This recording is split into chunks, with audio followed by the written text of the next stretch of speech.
Okay, well, I'm going to talk about ranching for profit in the 21st century tonight. That wasn't hard 2 years ago, was it? A little bit harder now?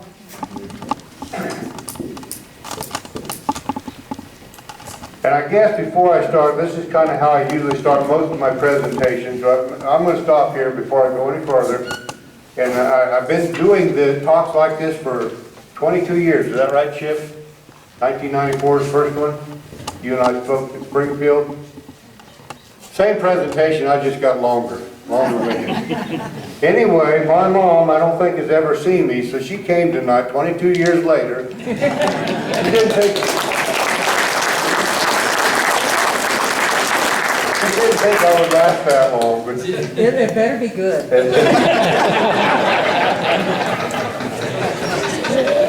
I like to tell people that I'm probably not qualified to be here any more than some of you. I'm really not an expert at anything. However, I do tend to be very opinionated. I may not always be right, but I'm never in doubt. And that pretty much describes me. My wife's not here tonight. She didn't want to hear this again either. She heard it earlier this week in Pueblo. But she would tell you that that's the way I am. I'm not always right, but it's hard to convince me that I'm wrong. What I'm here to do tonight, and it's going to be a tough crowd because I think most of you agree with most of what I'm going to say, but I still want to challenge you to look outside the box that you put yourselves in. We're all in our own little paradigm. I'm comfortable in the box I'm in. You're comfortable in your box. Every now and then someone has to challenge us to look and to think outside that box. Otherwise we get stuck, and that's probably the worst place to be, especially when the industry is changing like it is. Our ranch is known as Pharo Cattle Company. It's located about 28 miles south of here. Our seed stock program consists of Angus, Red Angus, Hereford composites. In 1991, we sold 7 bulls in the sale barn in Stratton, Colorado, just west of here. We're now selling over 900 bulls a year. Our program is much more than one ranch and one family. We're a network of 28 cooperative producers in 13 different states, and this is kind of what that looks like.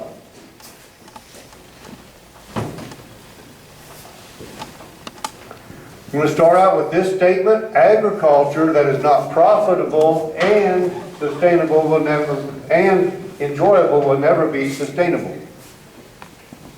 You know, we do this, some of us say, for the lifestyle. We like what we do. We enjoy it. It's a great place to raise a family. But if it's not profitable, you're not going to be there long. If it's very profitable, but not enjoyable, it's not sustainable either. Question: what do you think the average age of cow-calf producers is today? 70? You're even more negative than me. 65. 65, 70, 65. Any other answers? 69. 69? I think it's right at 60. So it's not as bad as we thought, but when you think about it, a lot of people in other industries are retiring at about 65. So if our average producer is 60 years old, is that a healthy industry? No. Probably not that healthy. One of the reasons that we're all getting older, the average is getting older, because the next generation is not coming back to the farm or ranch. Why is that? They don't like it. They don't like it. What don't they like? No profit. Well, there's more to it than that. We send them off to college, they get a job in IT, or they become a lawyer or something like that. But you know what? We encourage them to go off to college and get a job. We don't encourage them to come back. You know, a lot of times, ranchers, cow-calf producers, you know, they work very hard for the money they make, and sometimes it's not fun. And I think it's not always profitable, but it's not always enjoyable. You know, if you're working hard at the ranching job, and you may have your wife or yourself have a job in town, you know, the next generation is looking, saying, you know, that's not what I want. What am I missing there, Bill? Well, Now, don't get too windy on me here. well, you got the difference in generations in the way they think. Okay? And if you do want your children to come back to the farm, you better be willing to do some things they want to do. Yeah, and we're gonna talk about that here pretty quick. Might not be exactly along the line you're thinking. Want to introduce you to my neighbor Earl. Earl says, no, I ain't thought much about retirement. I'm gonna just keep working till I'm finished going broke. Can you relate to that? I bet you have neighbors just like that. So profit was so easy to attain 2 years ago. What happened? Market down. Calf prices are less than half what they were just 2 years ago. Wow. There's not a person in this room should not have seen that coming. We knew it was coming. And I'm guessing most of you knew it and you prepared for it. But your neighbors did not prepare for it, I'm pretty sure. Calf prices are half what they were just 2 years ago. The cost of producing a calf is more than doubled what it was just 15 years ago. So it's coming at us at both angles here. I think the last thing I read about the cost of production to raise a calf was somewhere around $820. Now, if you're selling $500 calves, that's not going to work, is it? Eric, what do you think the average cost of production is in this room? Oh, 300 something. You're probably optimistic, but it's probably in the 400 range. I don't know. But I know there are people doing it in the $300 range and $400 range. That's half what the nation average is. That's what makes this work. The beef industry is at a turning point. I've been saying for probably 5 years we're at a tipping point, which means it's about to tip, it's about to tip, it's about to tip. Guess what? It tipped. Now we're at a turning point. No, Bill, not yet. I've got a question. Okay. Well, I would, you're not supposed to ask a guy how many head of calf he runs. But I would be interested to know, of these people here, how many are 100 cow producers, how many are 200 cow herds, how many are 1,000 cow herds, because that's going to make a big difference on your cost of production if you figure your overhead. It'll make a big difference, but it's not going to make the only difference. I mean, I tell people, you buy a $40,000 or $50,000 pickup, and you got 100 cows, that's $400 per cow. Yeah. You got any pickup. You're pretty sharp with your math. I've been told that you never ask a rancher the size of his spread, so I'm not going to ask that question. You can, but we're not going to go there. But it does make a difference. The beef industry is at a turning point. What's worked so well for the last 20 years will not work for the next 20 years. Everybody's figured out how to make money doing what we've been doing, but it's not going to work now. Calf prices are half what they used to be, and I think they're still going down. The cost of inputs are twice what they used to be, and they're still going up. We're going to have to change some things, probably us even, to stay in this business. Those who are the quickest to adapt and change will be in the driver's seat. I know a lot of those people are here tonight. You made those changes. You were prepared. Your cow cost is around $300 to $400 per year as compared to $800 per year. You know how to manage your grass. You know how to do these things. Those who are the slowest to change are going to get left behind or run over. Let's talk about change a little bit. Now, I could ask the question, I will ask that question, is there anyone here in here that really likes change? And there's going to be a couple liars stick their hands in there. I don't see, not even Bill. And I'll bet that's true. You don't like change any more than I do. None of us really like change. We're creatures of habit. You know, we like to get the same amount of rain every month as we've been used to. We'd like this, we'd like that. Markets, you know, but things change. Adapting to change is what we have to do. When life around us changes, like somebody moves my cheese, I've got to adapt and go find more cheese. Some of you don't have any idea what I'm talking about.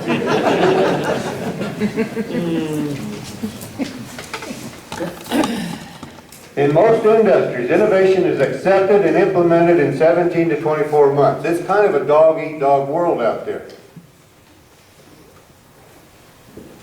If somebody comes up with a new way of doing something that's better, it costs less, you can sell it for more, it lasts longer, whatever. Everybody else in that industry is going to adapt to that. They're going to accept that and move on with it, or they're going to get left behind. For example, let's say if Weston's making, what would you like to make in your backyard? Computer widgets. Computer widgets, whatever that is. There's a market for computer widgets, I heard. Anyway, Weston has figured out a way to make a computer widget for half as much as everybody else that's making computer widgets.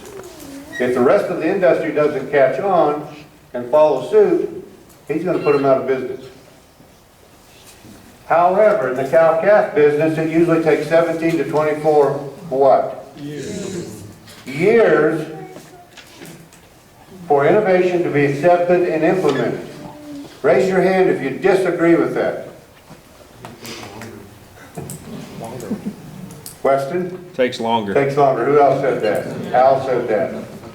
If you're going to disagree with that, I would agree with them. It will take longer. And that's a sad commentary there too. What's wrong with us? I mean, you guys look pretty smart. You said it was us that wanted to. Oh, it's not us. It's them other guys. Yeah. We are we don't like change. We've admitted that. We like tradition. We like things that stay the same. We don't like to try something new. I mean, that's just the way we are.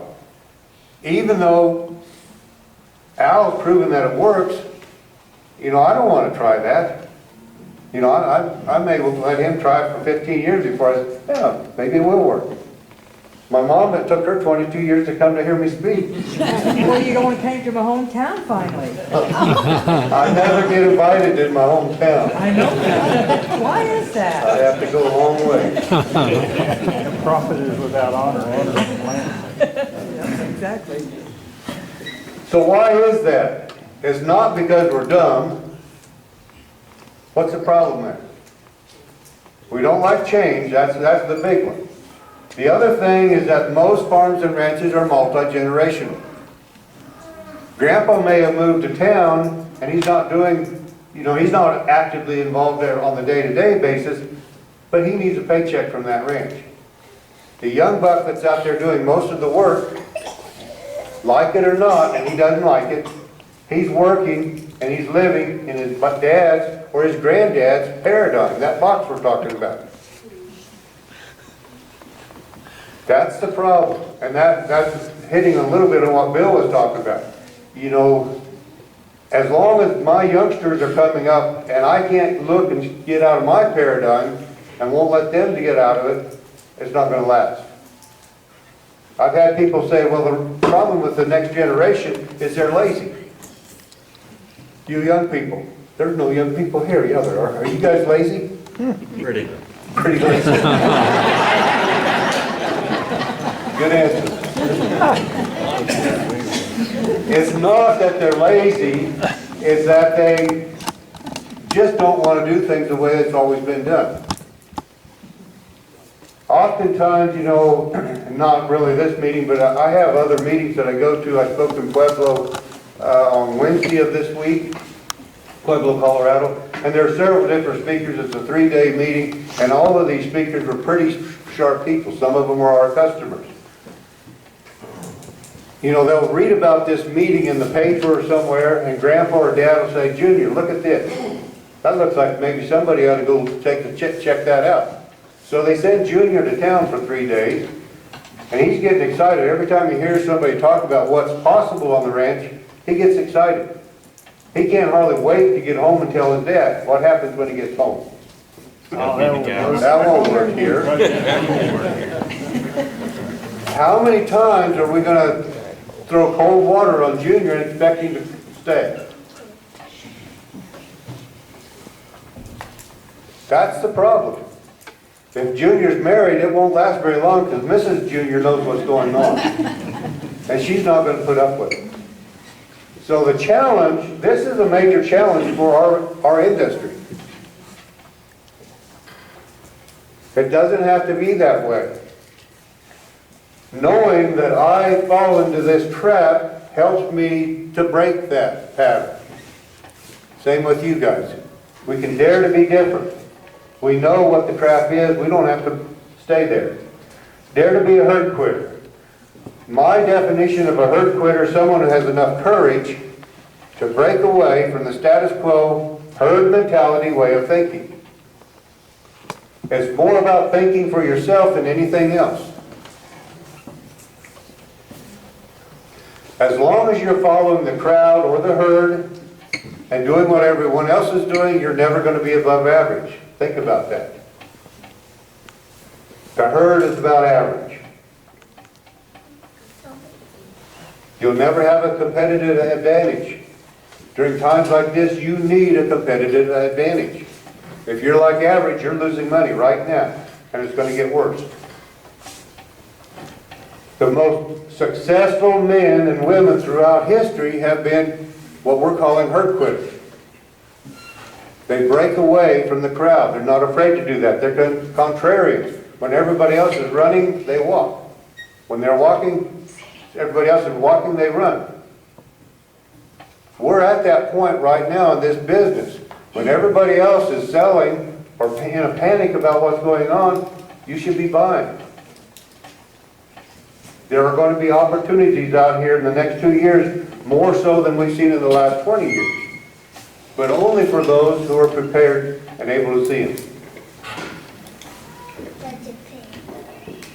I would say, you know, we like to think in this business that we are independent thinkers, rugged individuals. There's no industry that I know of that's more herd-bound than we are. Now you guys, most of you are herd quitters. You do things different. That doesn't bother you. But there are a lot of people that are terrified to do something different from their neighbors or to change what Grandpa did. And that's part of the problem. We believe. I started our We Believe statements a couple years ago. And this is my boldest We Believe statement. We believe most cow-calf producers have the ability to double their profit per acre on a sustainable basis once they start focusing on the wrong things. We still believe that. The reason we started the We Believe statements, you know, I think we have the best product in the world for what we're doing. But sometimes you need to know what we believe and what we stand for and why we do this to take a chance on our product.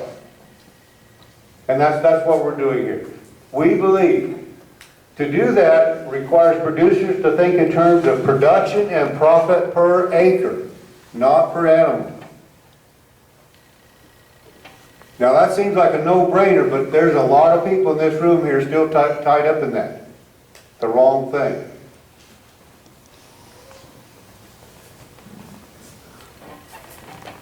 We've been programmed. All my life I've been programmed to think in terms of pounds or production or profit per animal.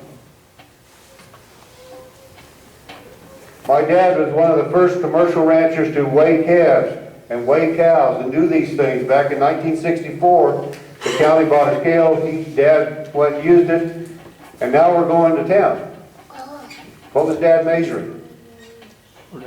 Production per cow. And he made huge improvements. But I know now, I can guarantee you that every time we increase production per cow, we're decreasing production per acre. You know, Dad's 900-pound cows, before you knew it, were 1,200-pound cows.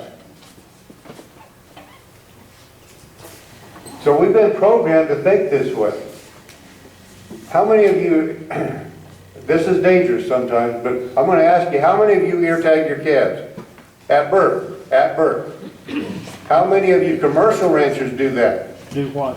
Ear tag your calves at birth, Heifer calf, okay? first calf heifer, Why do you do that, Larry? so I can pair them up easy. You're cowboy enough, you don't need an ear It tag. works, it helps. Okay, I'm not going to argue with you. The reason most people are ear tagging their calves at birth, first of all, that's very dangerous. Do you do that, Grover? Yeah, it's dangerous. I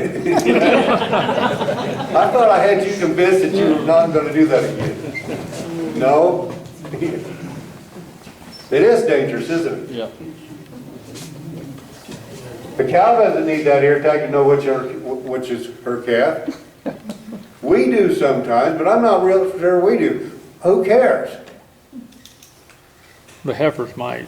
The heifers might need them. But we're ear tagging calves at birth. Now, some of you guys are seed stock producers, you're working with Pharo Cattle Company. I know why you do, but we require you to do it. But if you're a big commercial rancher, you shouldn't be doing it. Bill, do you ear tag calves at birth? Just on my first calf heifers. Okay.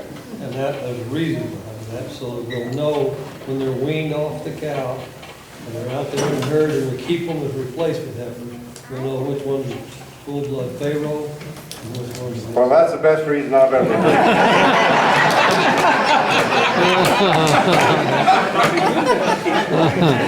Now, if you get more Pharo bulls, that won't be a problem. That's right, we're working hard to eliminate that. Anyway, this is harder than we think. You know, I have people, Alan, you said somebody came by to visit you the other day, and you were talking about production per acre, and this and that, and everything else, grazing, and what was the last question he asked you? Oh, if the calves, how big the calves were. At weaning. Yeah. I mean, they get it, but they don't get it. It doesn't matter how big they are at weaning. How many total pounds are you weaning? We think that if every calf weighs more at weaning, we're making more money and weaning more calves. No, we aren't.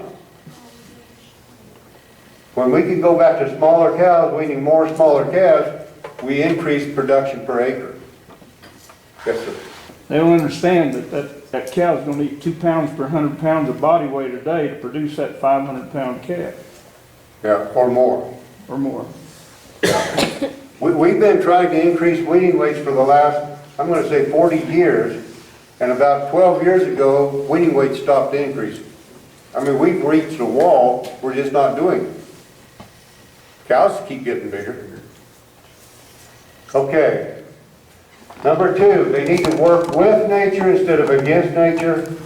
3, they need to implement proper grazing management to make the most of every ray of sunshine and drop of rain that falls on the land they control. They need to reduce and eliminate expenses. I think I'll talk about this just a little bit. You know, reducing expenses, everybody talks about that. We do it every year. You know, you're going to do a budget, you're going to do this. What are we going to eliminate this year? So mom and dad get together, or father, son get together. You know, we just about reduced everything we can reduce. The next thing you know, you're in a fight because she wants to reduce one thing and you don't, and vice versa. If you can find something you can eliminate, forget the reducing, eliminate, now you're onto something. You know, I heard many of you know Steve Oswald. He's a longtime customer of ours. He spoke at this meeting in Pueblo earlier this week. And he came home from the Ranching for Profit school that Dave Pratt put on. And in that year, I mean, this was typical mountain type rancher. They hay all summer, they feed hay all winter. He sold every bit of his hay equipment. He does not buy hay either. He's figured out how to eliminate that completely. And he's doing it in the mountains. So if he can do it, you guys from Oklahoma or wherever can do it too. Texas, New Mexico. We have a hay farm and we don't feed hay. They need to produce cattle that fit their environment instead of artificially changing the environment to fit their cattle. How do you artificially change the environment? You get rid of half of the cows. When you do that? If you learn how to manage your grass. Yeah. And there's a lot of truth to that. There's a lot of people that feed hay to their cows simply because they have too many cows. No grass to feed them in the winter. You know, when Weston and I, we did a 10-meeting tour in 7 days throughout fescue country, Over 2,000 miles. 2,000 miles and 10 meetings. But the only places we saw cows actually grazing grass, where there was grass to eat, was Honeycutt's, your place, Jason's. Did we ever get out to Garth's? I don't think so. No. But all those 2,000 miles, everybody's feeding hay because there's no grass. They didn't manage their grass and they had too many cows. Okay, profit equals income minus expenses. In other words, my profit equals what I produce times its value minus my expenses. In agriculture, we have very little control over the prices or the market value. Most cow-calf producers are in the commodity business. They produce a commodity, and then they truck it to town, and they sell it for whatever someone else is willing to pay them on that particular day. During that transaction, they produce a commodity, they haul it to town, they sell it for whatever somebody's willing to give them. What control do they have over the markets? When they sell it. When they did, yeah, the day they go. You know, 2 weeks ago, you look pretty dumb because the market was still going down. The last 2 weeks, the market's been going up, so you look a little smarter.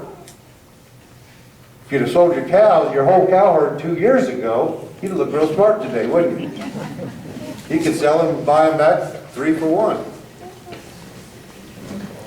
The commodity business, by definition, is a break-even business. As a business, it's a break-even business. Now, you can be above average and break that, or you can be below average and lose more money. What can we do to increase our profit potential? I'm just going to give you a couple of ideas. This is one. We can get out of the commodity business and sell a product. What would be an example of that? Country natural beef. Country natural beef. Country natural beef. Is that the Oregon deal? We have Colorado ranchers too. Oh, we had to do it in Colorado? Okay. Mainly Western United States, though. Yeah. But where you're actually selling to the producer? We sell packaged beef to stores. Okay, so you're still in the wholesale business, but you're farther along. Yeah. Yeah. We're cutting out the middlemen. Some of them. Yeah. Some of You're them. right. You know, selling grass-fed beef, like Steve Oswald is. Steve was, he's been doing this probably not as long as some people I know, but for a long time, since the late 1990s. What happened, you know, cattle prices are half what they were 2 years ago. Vicki, what happened to the price of beef in the grocery store?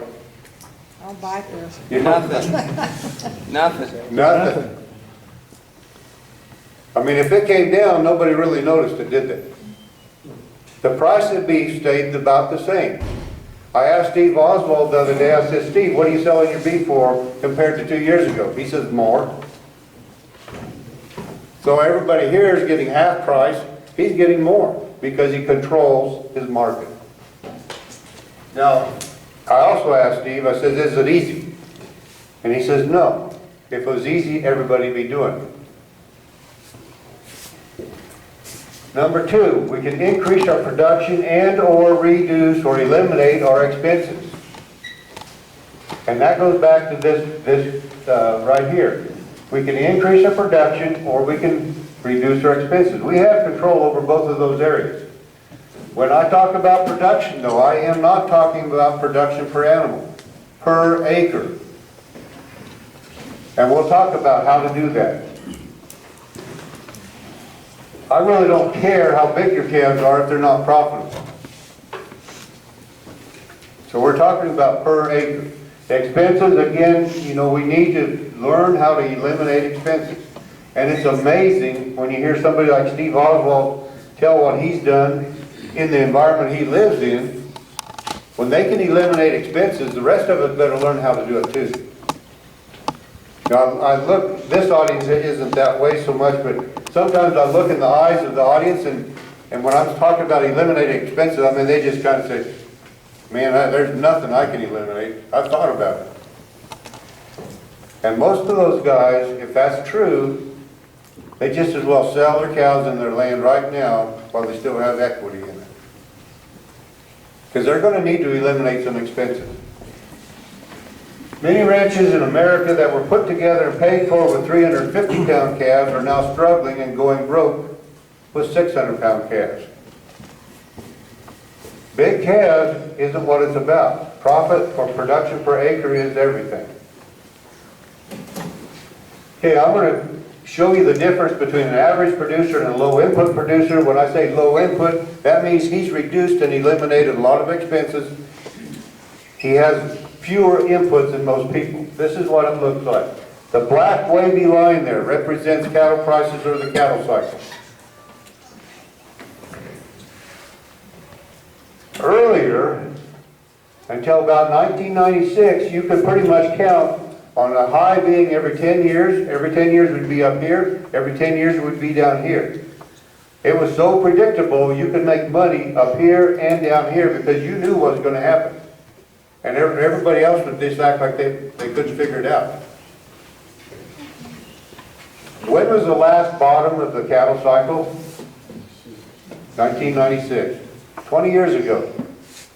We've been riding up here for 20 years. Some of you aren't old enough to, are you old enough to remember 96, Ryan? Bought my first cows in 96. Okay.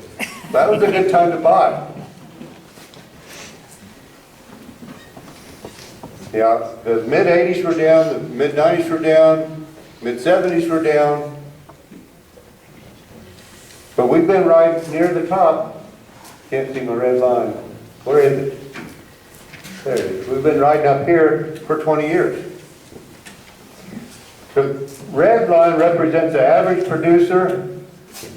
Some years when cattle prices are high, he's making decent money. When cattle prices are down, what's happening? He's losing about the same amount that he was making. I'd call that break even. What would you call it?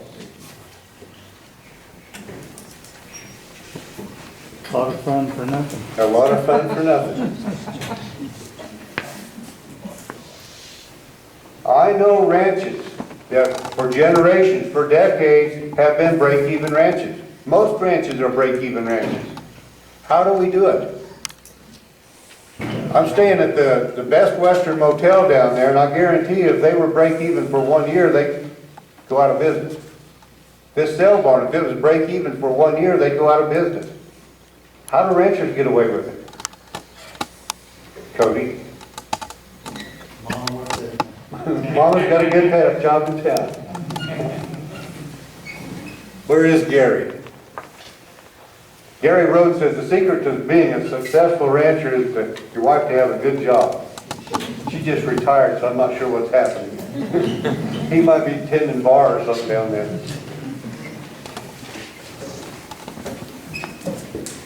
We subsidize the ranch with outside income. The other thing is, you know, we know times aren't always going to be good. So we kind of tighten our belt, and we save some money, and we move on. The low input producer is the blue line down here. Even when cattle prices are down, they're still making a decent profit. When cattle prices are up, they're making a huge profit. And you're not going to recognize those guys. They may be the guys in bib overalls that you think, and driving the really junky pickups. And you say, I feel sorry for him, but the banker knows. This is what I think happened, though, because we've been riding high prices for 20 years. Things have been so good for so long that we got complacent and we started spending more and more money.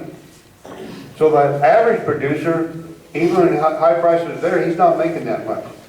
He's losing money already, and he's going to lose a lot more. The low-cost producer, we're going to get low enough, it's going to pinch him too. The most profitable ranchers that I know of have one thing in common. Without exception, they're striving to make the most efficient use of the available forage resources on their ranch. And I'm talking about making the most of the solar energy, the rainfall that falls on the land that you have. Has nothing to do with what color pickup or tractor you have or what kind of pickup you have. I call these the 3 keys for this. Planned rotational grazing. You can call that whatever you want to. That was a major item that was discussed in Pueblo earlier this or last week. I used to just call it rotational grazing, but rotational grazing without a plan usually fails. Now, you can move cows around, but if you don't know why you're moving them, it doesn't work. Matching your production cycle to your available forage resources, matching cow size and type to your forage resources. Any questions before we go on? I'm going to get a drink. Now's your chance, Bill. Take over. Well,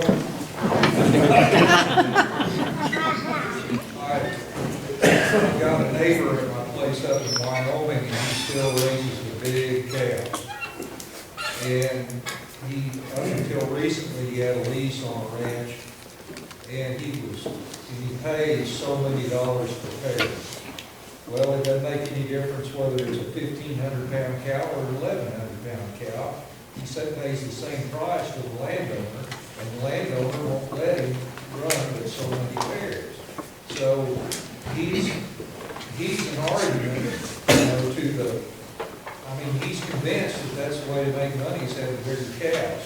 And calve in February and January, and if they need to be pulled, you pull them, because if they're big, they'll be bigger when they're weaned. We just had that conversation 2 weeks ago. And that's an issue. You know, I have other people say that the government on the BLM land, they're doing the same thing. They will not acknowledge that a 1,400-pound cow eats more than an 1,100-pound cow. But they do. You know, we probably still lease half of the land or over half of the land that we use.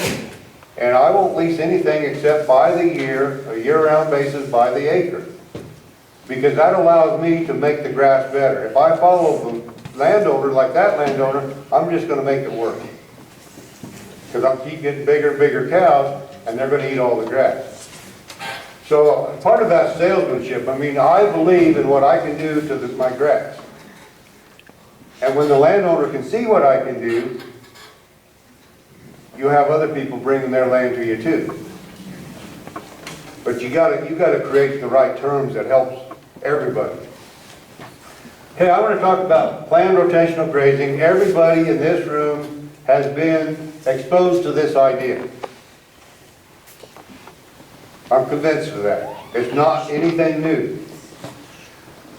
We built some cross fences and pipes of water in the summer of 1994. We started a rotational grazing system.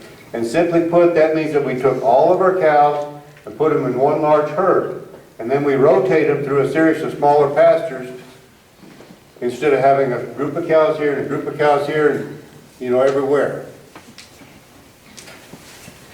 The first rule of thumb is to move cattle fast when the grass is growing fast and slow when it's growing slow. That seems real simple, but it's not always that simple. To illustrate what I'm trying to say here, let's assume that my hand is a grass plant. When the cows are moved into this pasture, some old girl comes along and eats that grass. Now, if I have sufficient moisture in the ground, that's going to start to grow back immediately. It starts to grow back. When another cow comes along and looks at that plant and says, hey, that looks good to eat, you've been there too long. The cows have to be moved before that same plant's eaten more than once. And the longer the rest period between being eaten this time and the second time, the better. Second rule of thumb, put the highest number of cattle in the smallest possible area for the shortest period of time. Highest number, smallest area, shortest period of time. When you do that, you're going to maximize your rest periods. That's the key. You're going to maximize your production per acre, and you're going to maximize your profits. The good thing about this is we don't all have to do it the same way. There's guys in here that are probably moving cows more than once a day. especially during the growing season. And there's guys in here, if they move their cows once a week, that's probably all that's gonna get done, or twice a week. Again, when the grass is growing fast, you move the cattle a little faster. If you live in eastern Colorado, you never have to move real fast. When you get into wintertime or drought, you know, you don't move because the grass is growing too fast. You move because you need grass. Okay, I'm going to quickly go through some reasons that we started this, and there's a number of reasons. One that's not up here, it saves time, it saves labor. You know, a lot of people look at what we're doing and say, man, we don't have time for that. Crazy. You know, checking 35 pairs in 6 different pastures takes a lot of time. If you got them all in one pasture, it doesn't take that long. We reduce and eliminate our supplemental feeding. And there again, reducing and eliminating expenses. When we first came to this, took over the cow herd and started doing what we're doing, we were trying to do what everybody else had been doing. You know, we would put up or buy so much hay per cow, we'd buy protein supplement for cows. We've eliminated both of those. The only time our cows receive any hay is when the snow's too deep or too crusted for them to dig through. That was another thing, you know, Steve had some really neat pictures of his cows with their calves. He calves in June. These cows in the wintertime in the mountains are grazing through 10, 12 inches of snow. Didn't think of anything of it. Improve the rangeland, we're improving our quality, our quantity, and our diversity. Within 2 years, we were seeing grasses that I'd never seen on that place. Then we hit some drought and haven't seen much more since, but it's amazing what you can do with just a little bit of rotational grazing. Increase total beef production per acre. We're not very aggressive at the way we move cows. How often do you move cows at the fastest, Tyson? Probably 3 days. 3 days, the slowest? Week to 10 days. Okay. You know, some people would be moving a lot faster than that. That's about as fast as we're going to go. But even so, it didn't take long to realize that we were increasing our production per acre by about 50%. Easy. Yeah. How large are your paddocks / pastures? Doesn't matter, but I can tell you. I mean... It doesn't matter. Nothing, what, Garner? Well, I mean, the size of your herd's always been smaller than paddock size. Everybody's paddocks should be different. Everybody should be different. You know, ours are going to range from 80 to 160. I mean, yours could range, with a much larger cow herd, yours could range from 300 to a section. Try 10,000 acres. Well, that's too big. Then you gotta spend a lot of money, $10,000 a mile to build a fence. That's not the kind of fence we built. And then you gotta do away with all the arroyos and water lines and all this stuff. So you got some other factors. You know what Henry Ford, my favorite Henry Ford quote is? Got no idea. You got no idea? Whether you think you can or you think you can't, you're right. And I'm not arguing with you. I mean, you've got issues to work with that maybe you can't work with, but as long as you think it can't be done, it can't be done. So when you got mountain ranges and deep arroyos and Yeah. different terrain to deal with, there's no 1,000 acres. I understand. I'm not going to I argue. have thought about it. He needs to call Jim Garrett. Yeah. Yeah. Jim Garish is doing it in the mountains. Steve Oswald's doing it in the mountains. I mean, it can be done. You have challenges I don't have, I grant you. Yeah, that's the reason I asked that question. I was just Yeah. trying to It doesn't get inside your matter. head. I mean, yours if you got a 10,000 acre pasture, you're not going to divide it up in 80s or 160s. Can't do it. But if you divide it up in 500s, now you might be getting somewhere. Deanna and I built, I mean, we put in most of the fence in 1994. It was costing us less than $200 a mile to build the fence. And we could put in a mile a day. Now, we're not that smart, but she works hard. Used to work hard. So, you know, what you're talking about is building, you know, a fence that you don't have to have. How many years did it take your cows to where they wouldn't even bother with electric fence? You know, that single wire, simple, that costs nothing. How long did it take for your cow herd to adapt to that work? Because of your rotation system and everything, where they were never out of feed and the whole thing. Maybe a week. Yeah, that's one of the big things. I mean, it doesn't take very long. They won't even go under a wire when it's this high off the ground or this close to the ground. They won't, because they know they don't. Right. And it doesn't take Now, long. we've got a lot of 2-wire perimeter fences that are not hot, and then, you know, I take people out there, you know, how do you keep your cows in? Well, you know, they got plenty to eat, and they think that might be hot, but it's not worth touching. Anyway, you don't have to do much to increase production per acre by 50%. Other people are doing much better. Greg Judy, for example, says, mob grazing has made it possible for me to double my grass production. That's like having someone give you another farm for free. It's another one of them paradigm deals. You have to realize that you're a grass man before you are a cattle man. You have to know your grasses, and you have to know the nature of the beast. But the same thing applies just about everywhere. You know, Yeah. Greg Judy's on Fescue in Missouri. Right. The same thing applies But he here. knows the nature of that grass. Yeah. Look at it. So, you know, we do a lot of this kind of stuff you're talking about, but we haven't been able to get away from supplementing the cows' protein in the wintertime. Do you So know? where in Colorado? Eastern Oregon. Oh, you're in Oregon? Yeah. Okay. And I mean, do you not supplement your cows in the wintertime with a protein supplement? Not since we switched our calving season, which is about 15, 16 years ago. We're calving about the same time as you, but we had trouble with the rebreed because they come in about they're not fat in the fall when they come home, for one, and they'll get real skinny if we haven't get. I mean, did you have a hard time keeping your herd number up, pulling off cows?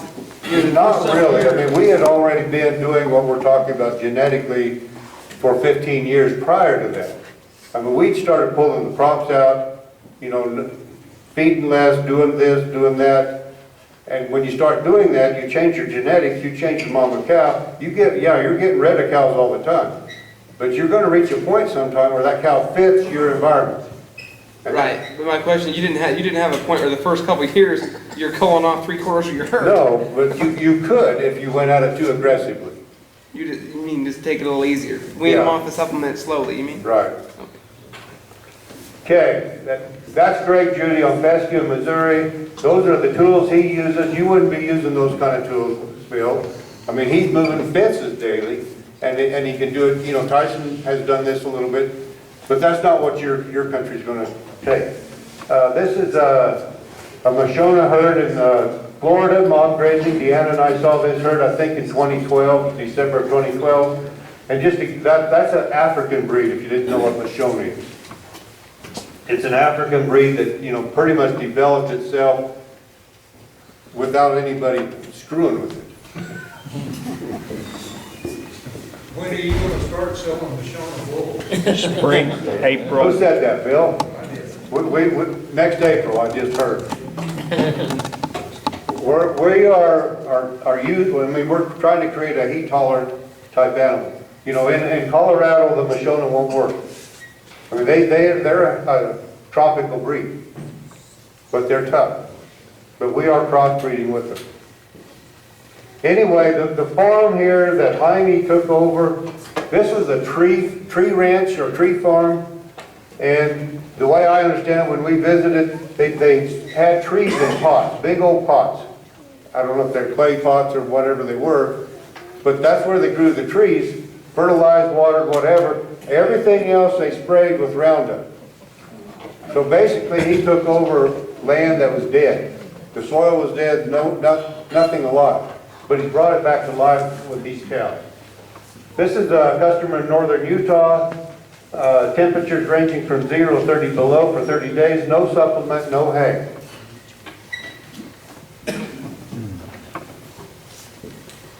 What he does is he moves fence every day. He gives them just enough for that day and then, goes back to the house. It takes less to do this than it used to take to hay.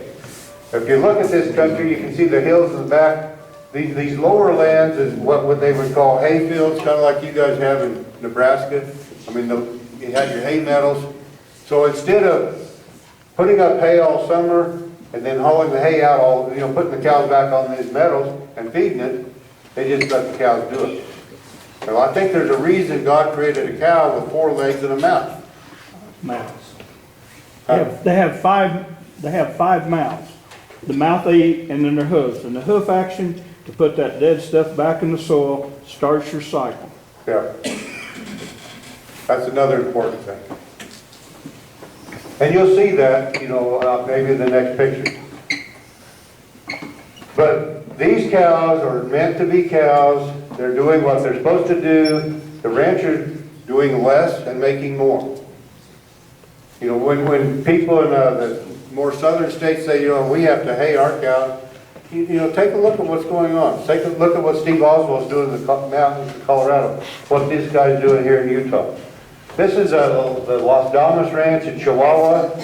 Tyson and I visited 5 ranches down there. These are holistically managed ranches.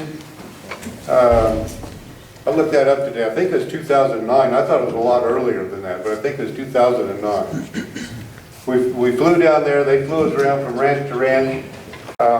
One of the ranches had been practicing this type of grazing for 28 years at that time, so it's longer now. They were doing it before most people in the United States were. And it's unbelievable. We flew from ranch to ranch, but when you look down, you could tell where their ranch started because there's something growing there. What I'm thinking here is maybe we have a fence that's grass height. It's just not going to let the grass through. You know what the neighbor thinks? It rains more here. Yeah, he thinks Alejandro gets more rain. So maybe it's rain type fence. Both of these ranches are similar in size. His ranch did not look like this when Tyson and I were down there. It looked like it was improving, but it was not even half that good. But that would be like 7, 8 years later. Look what's happened. Alejandro runs 600 cows on his ranch and never feeds hay, never feeds anything, not even salt and mineral.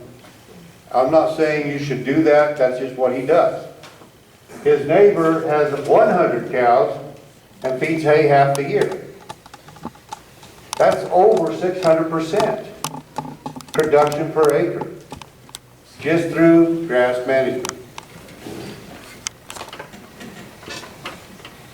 Go ahead. This one here, on this side, has a deeper root system, so it's able to take care of the moisture. That other one's very short, that has no roots underneath it, and it's not able to take advantage. When it rains, they're still in a drought. That's right. And I was going to say something about that. 2 years ago, it was 2015 when we were in Australia, right? Last year. Last year we had an abnormally wet year here. We had our normal annual precipitation in May, and then again since then. We grew grass in 2015 that we hadn't grown for about 15 years. I can't think of a neighbor around me that grew any grass in 2015 with more rain than we've ever had. They're still in a drought. And you're seeing species you never saw before. Yeah, if it rains. Right. As a kid, you know where I am, up here 30 miles north. I didn't run any water into my sand. Grass down in my draws and stuff. I've got big blue stem now across most of the draws. That's up under my armpits when I stand up. Just by rotational grazing, and it really improved the last, like I said, the last 3-4 years when we've had rain. My God, it's changed. Yeah. You didn't buy more cattle to take advantage of all that grass you had, though, did you? Me and my boys are looking at, if we can get one more year like it, we'll probably be doubling or more on our cow herd on the same acre. Well, you can see these guys, I mean, from where he was, that's 600% more, or more.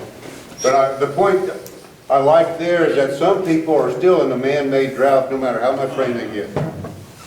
And that's my neighbors, you know, whenever we do a ranch tour down there, I like to drive by there and we'll look at their grass, then we go look at ours. When it rains, we use it. When we got 12 inches of rain in May, Tyson said there was no runoff. That's unbelievable. It doesn't matter where you're at, the system works. Yeah. It does not matter. If you're in 6 inches or 8 inches of moisture, or if you're in where I was at earlier this week. Where was you at earlier this week? We went down San Angelo, Texas, so it was probably 22 24, inches. yeah. How long have you been doing this type of grazing? Oh, since about 71. 71, wow. Chip, you started in 1988? 89. 89? But I'm still not there yet. I mean, I'm Never quit learning? looking for ways to cut, that's why I'm here. The point I'm trying to make here, and I'm going to ask Chip, how long have we, as an industry, known this works? How many years? Well, we're over 30. I base it on when Savory came, basically. But, you know, that's when I woke up to it. And a lot of people here, Savory in 79 came here and started the trend. And so, I woke up to it when you did. So how long has that been, 1989 to here? yeah. Well, 27. 27 years? Okay, I want to take you back, remember? You did. What's that? I started about the same time you did. Okay. We started celebrating, and the other thing we've done now is ourselves, we've all chopped up into thirds. Everything we started with has now been chopped with 2 more crosses. The question I have, remember, it takes 17 to 24 years to put to use something that's proven to work? Well, it might take a funeral or two also. It might take a funeral. Yeah, and that was, I asked that question when I said, what's wrong with us? Why does it take 17 to 24 years? And then Jim Garish and I were at a meeting in Idaho, and he knows the guy that's there, I don't remember his name, but he says, we advance one funeral at a time. Isn't that sad?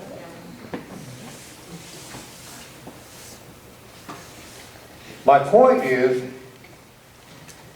and I'm going to ask them to raise their hands, how many of you practice some grazing like we're talking about here? What percent of your neighbors do that? Is it 0 all the way around? I've got some. No. 10%. 10%? Depends on how far you gotta go. 5%? Close to 50. 50%? Yeah, you're in a unique area. I would say Missouri at 5% is pretty high. The point I'm trying to make is that even though we know this works, I don't have anybody else in our area doing it, do we, Tyson? I mean, not till we get to Kit Carson. You can preach it in your own land, but a prophet is without honor. Even when you show them, they're blind. Right. Hey, you can drive around the highway and see the difference. And I don't know what they're thinking, but they're not thinking But right. you look along the roadsides and that fence is keeping that grass out of that pasture. Bill, We've been ranching the same country for 116 years. you're not that old. Okay. Those that went ahead of us. Okay. But in 1950, we got into a significant drought. And when that drought was coming to an end, we'd raised our country pretty short. And we could get a half-inch of rain on the ranch would fill every tank on the ranch. Yeah. Right now, in the past 10 or 15, 20 years, we haven't hardly caught a tank again. And it rained. And then we'd have 3 and 4 or 5 inch rains. occasionally would have that much. but- And that's good grass management. You know, I heard Greg Judy say, that's the guy in Missouri, you know, a lot of the watering done in Missouri is done with, you know, what'd you call them? Tanks? Yeah, They're tanks. Yeah, we call them ponds. But Greg had to start piping water and doing things different because he didn't get it, they didn't fill up. That's what I'm talking. Yeah. But they got good roots. The roots hold that water in. Right. Well, Deep roots. it is amazing, you know. Anyway, here's Earl, he says, no, Ed, we ain't overstocked, we're just under range. Now, I'm gonna move on. Again, that's just an example of something that works and nobody's gonna do it because it's different. You know, everybody looked at Chip Hines when he was doing it in 1989. That crazy Chip, he's up to something different. Look, he's got fences everywhere. But when you tell somebody, we're talking a lot about grass here, and we're not talking about water. You gotta have water Yeah, in places where you need it. we had You to, say that to people and they just, we had to pipe water. I can't do that. I mean, Okay, I want to move to this next one, key number 2, our second key, matching your production cycle to your available forage resources. What I need to do is match what my cow needs to what my ranch produces. And there's several ways to do that, but this is what I'm going to talk about. This is a forage availability curve. Forage availability is fairly low until new growth begins in the spring and then peaks fairly quickly and gradually declines into the fall. This represents nearly every ranch in North America, with the exception of the Mediterranean climate in California and fescue. How many of you are in fescue country? Well, you're not in the protected fescue country. Idaho fescue country. Yeah, that's a different ballgame. Oh, it's still fescue. Yeah, it is. Could take you 30 more. The fescue country that I'm familiar with, not in Idaho, but or Oregon, but in Missouri, east of Virginia, has 2 humps. It's got a hump in the spring and a summer slump and another hump. Are you on fescue? A lot of fescue? Part of the range, Yeah. very much. The reason is you got cool season grasses and warm versus warm season grasses.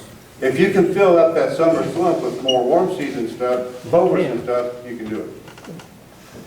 Anyway, this this graph represents what a cow needs. Her nutritional requirements go up when she calves, they go down when the calf is weaned. Most cows stay on the ranch. So let's see what it looks like when we put this cow on the ranch. See a problem with that?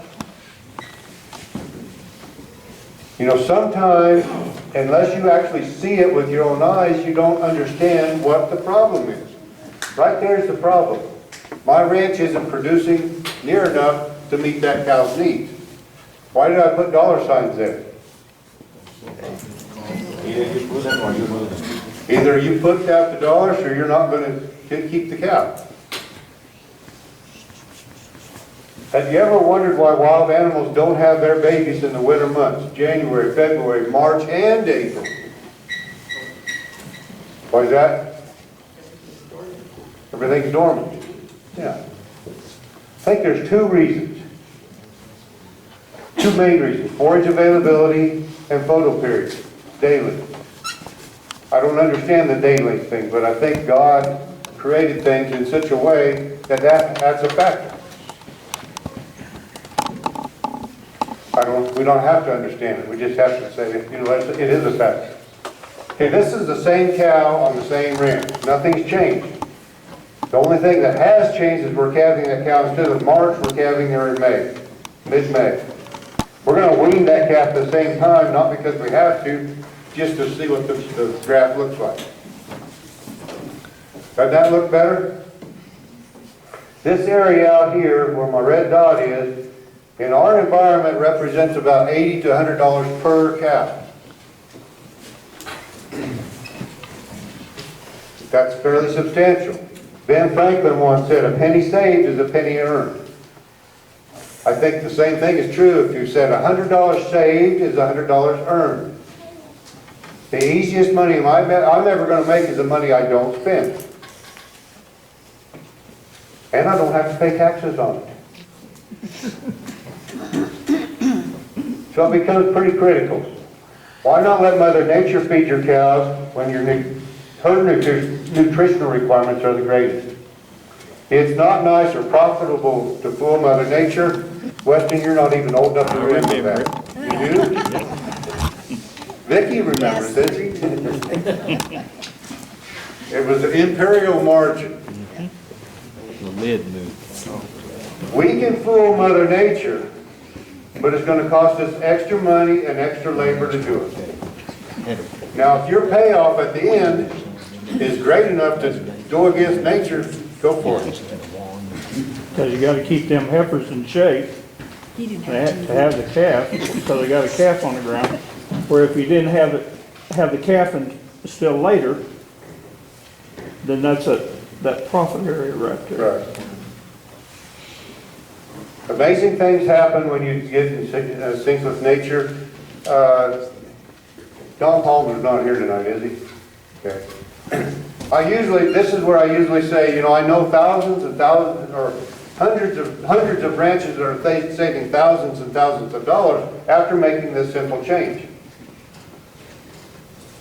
And then I talk about the Palmer brothers over here at Hugo, Colorado, Boy Arrow, Colorado.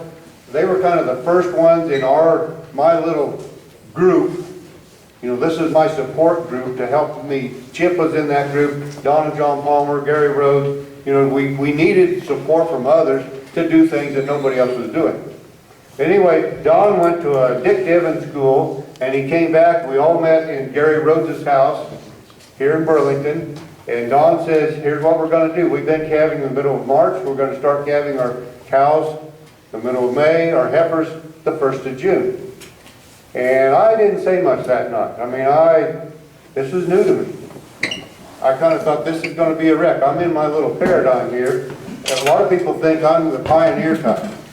No, I'm not. I send pioneers out there, and if they come back, I'm my fault.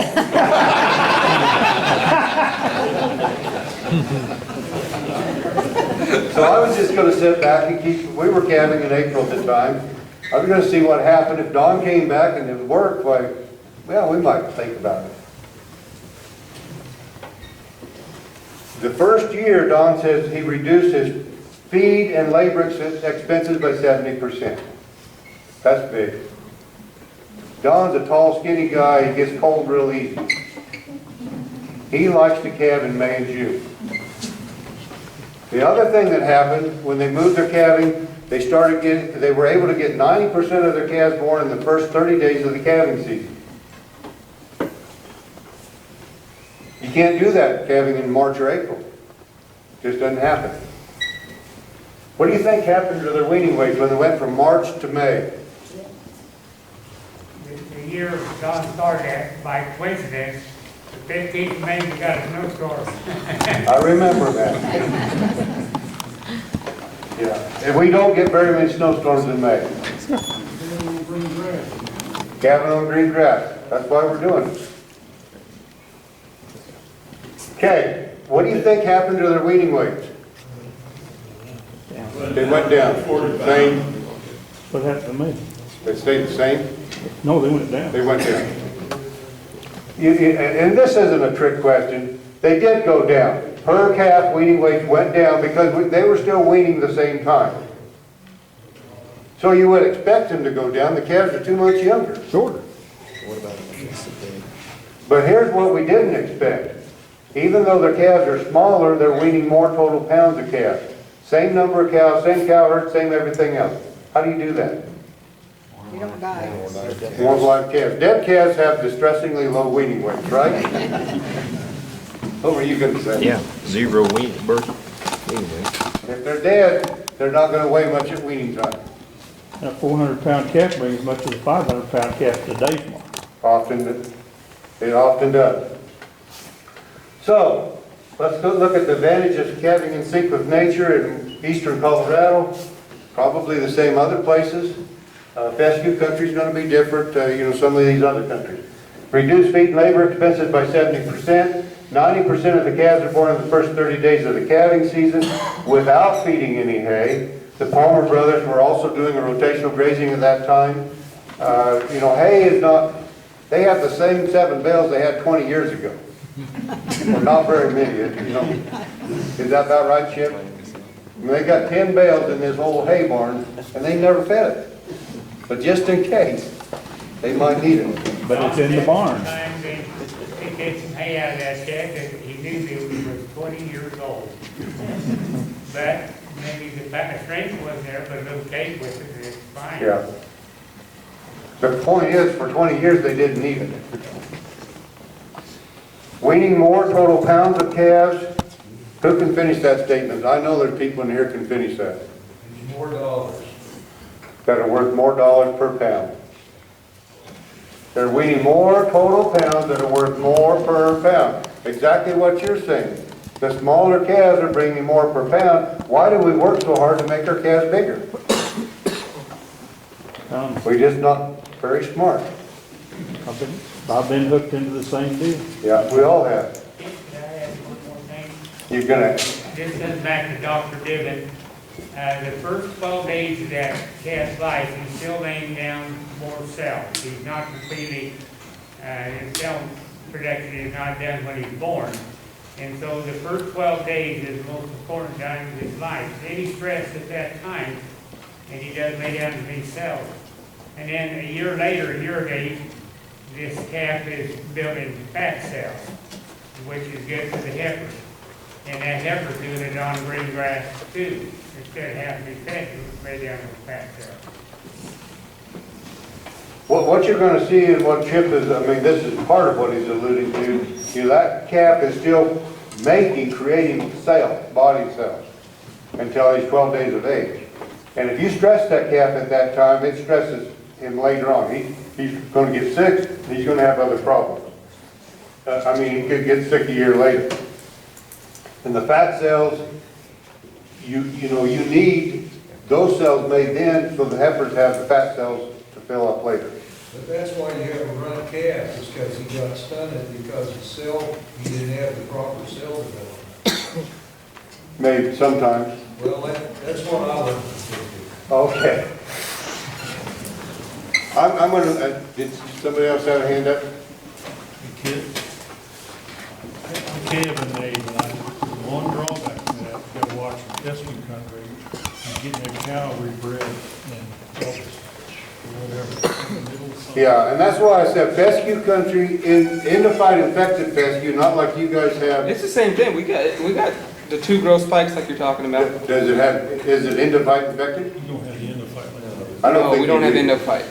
I mean, that's the difference. That's a huge. Well, I guess in Western Oregon they do, yeah. Over there they do. I don't know. It's a They different do. fescue. What? It's a different fescue. Right. They're different species. I'm sure they are. If you have Kentucky 31, you have got infected fescue. Yeah. Anyway, I agree with you, you know, unless you get your grazing management to where you can take care of that summer slump, you're not gonna get anything bred. I mean, most of our Missouri herds on fescue are calving in the fall. You know, Jim Garish, and I listened to him talk probably when he looked at our Missouri sale, but the research he did in Missouri with that complication, you know, spring calving cows had a hard time getting bred back, so they throw them in the fall. They just kept doing it. Fall calving cows they always get bred. That's why your rotation grazing works, because the cattle are always eating that lush stuff right on top. As you move through, they're having, instead of just putting them in one pasture or not moving them, the grass protein falls off, but it'll hold it up a little bit higher if you're rotation on that fast growth, fast move. Right. So it works. Garth, tell us about your experience with calving season. You mean chasing the right calving season? Yeah. What time do we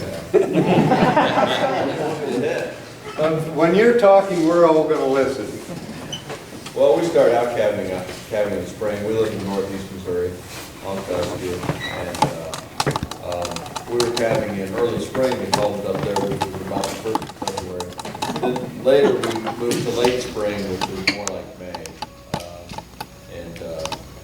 I don't know, we went from, you know, getting cows in and seeing which ones were going to calve every night, going through that whole mess with my dad. Sitting out in the barn watching heifers try to calve, you know, in February, and I thought, why are we doing this? And I realized that everybody around us was doing it.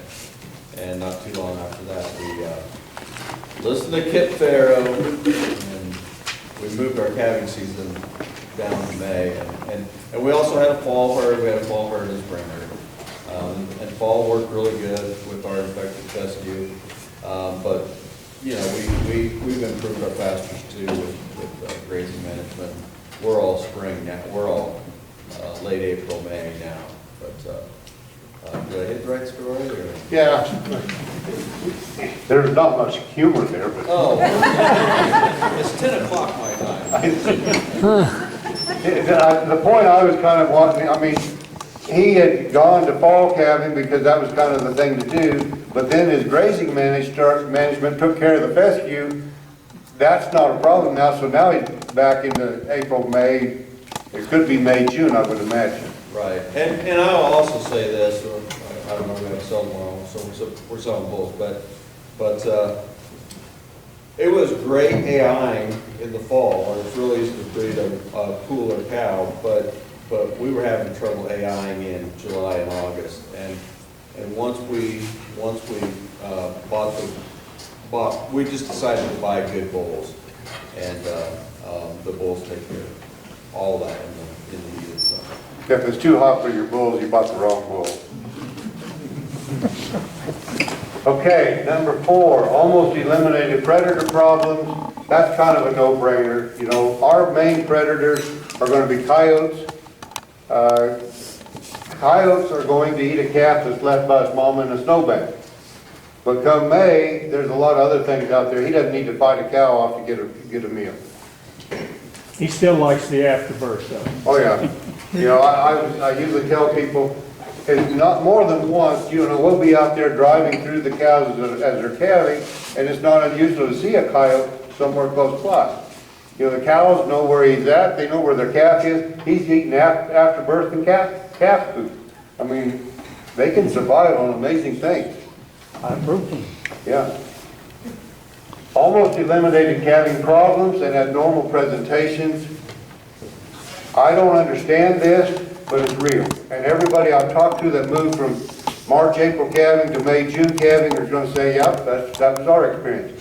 I remember one of the last years that we did calve in April, 5%, at least 5% of our calves were born with an abnormal presentation, a leg back, backward, breech, or something. Just seems like every time we turn around, there's another one out there. We haven't had hardly anything. Maybe Deanna said, your mom said, that we had a backwards calf last year, but by the time you got out there, he was born. Yeah, and then I had it. Well, it was back. A set of twins. One was backwards, but before I got back out there, they were both on the ring. Twins, you can't. I mean, they're going to come in whichever way. But we just haven't had, in 15, 16 years, we've had almost no malpresentation or abnormal presentation. If I have time, and remember when we stop here, Cody, and say, why do your neighbors not do this? You know, that could take off for quite a while, but we don't have time tonight. Cody's getting tired. So we'll move on. Any other thoughts about the calving season? A better way of saying that, and I think I started out by saying, calve in sync with your forage resources. And that's what these guys in Missouri are doing, you know, you and these others. You know, my forage resources are different than Missouri. Green up. Grass green up. Grass green up, yeah. When the grass starts to green up. You know, we have herds in parts of Texas where fall calving seems to work better there.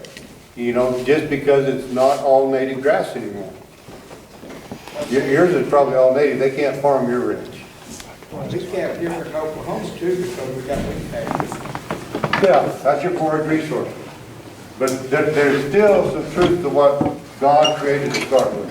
Plant the grass. That would be good advice. It's the neighbor, please. Okay, matching your cows to your available forage resources.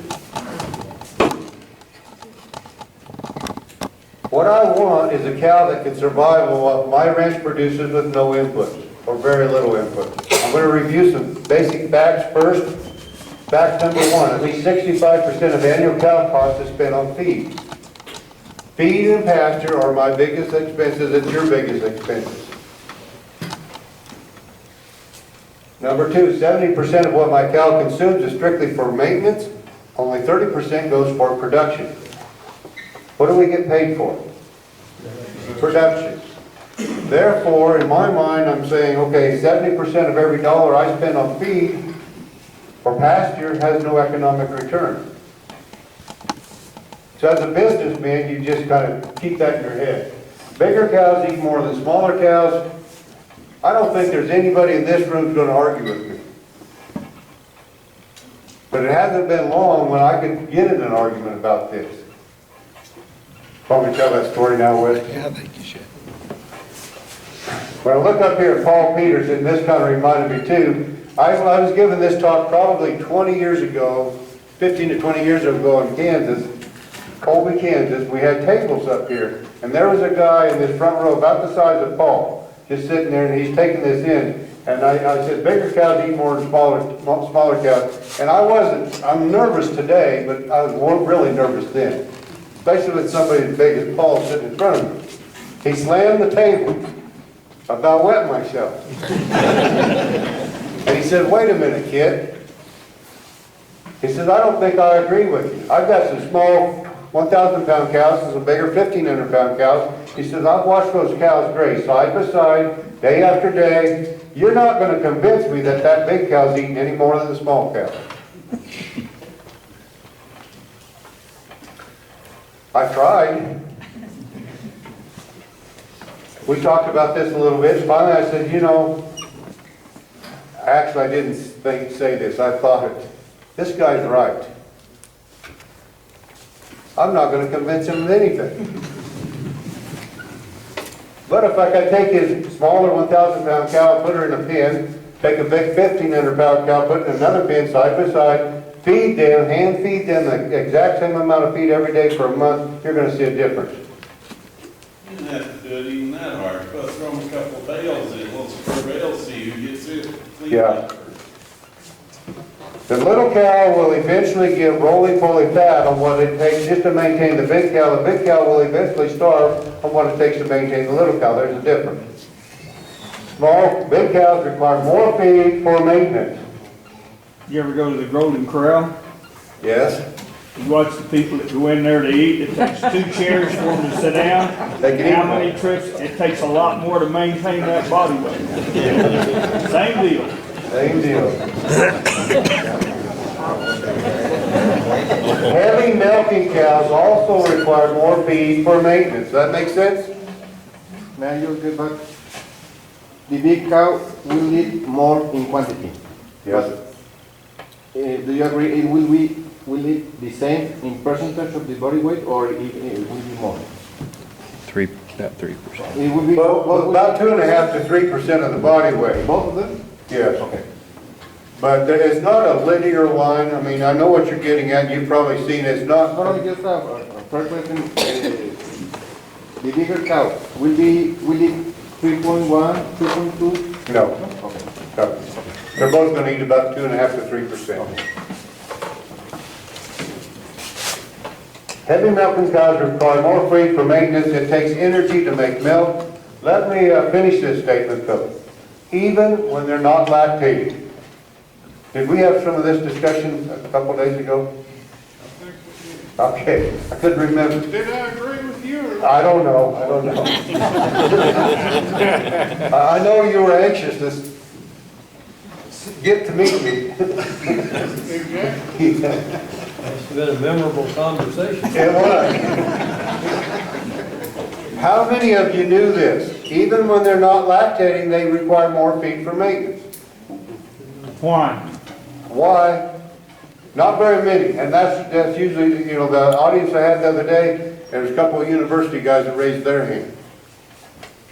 The reason is it has to do with the visceral or the internal organs. Maintenance requirements of the internal organs, which they call visceral organs. I don't understand those kind of words Weston does.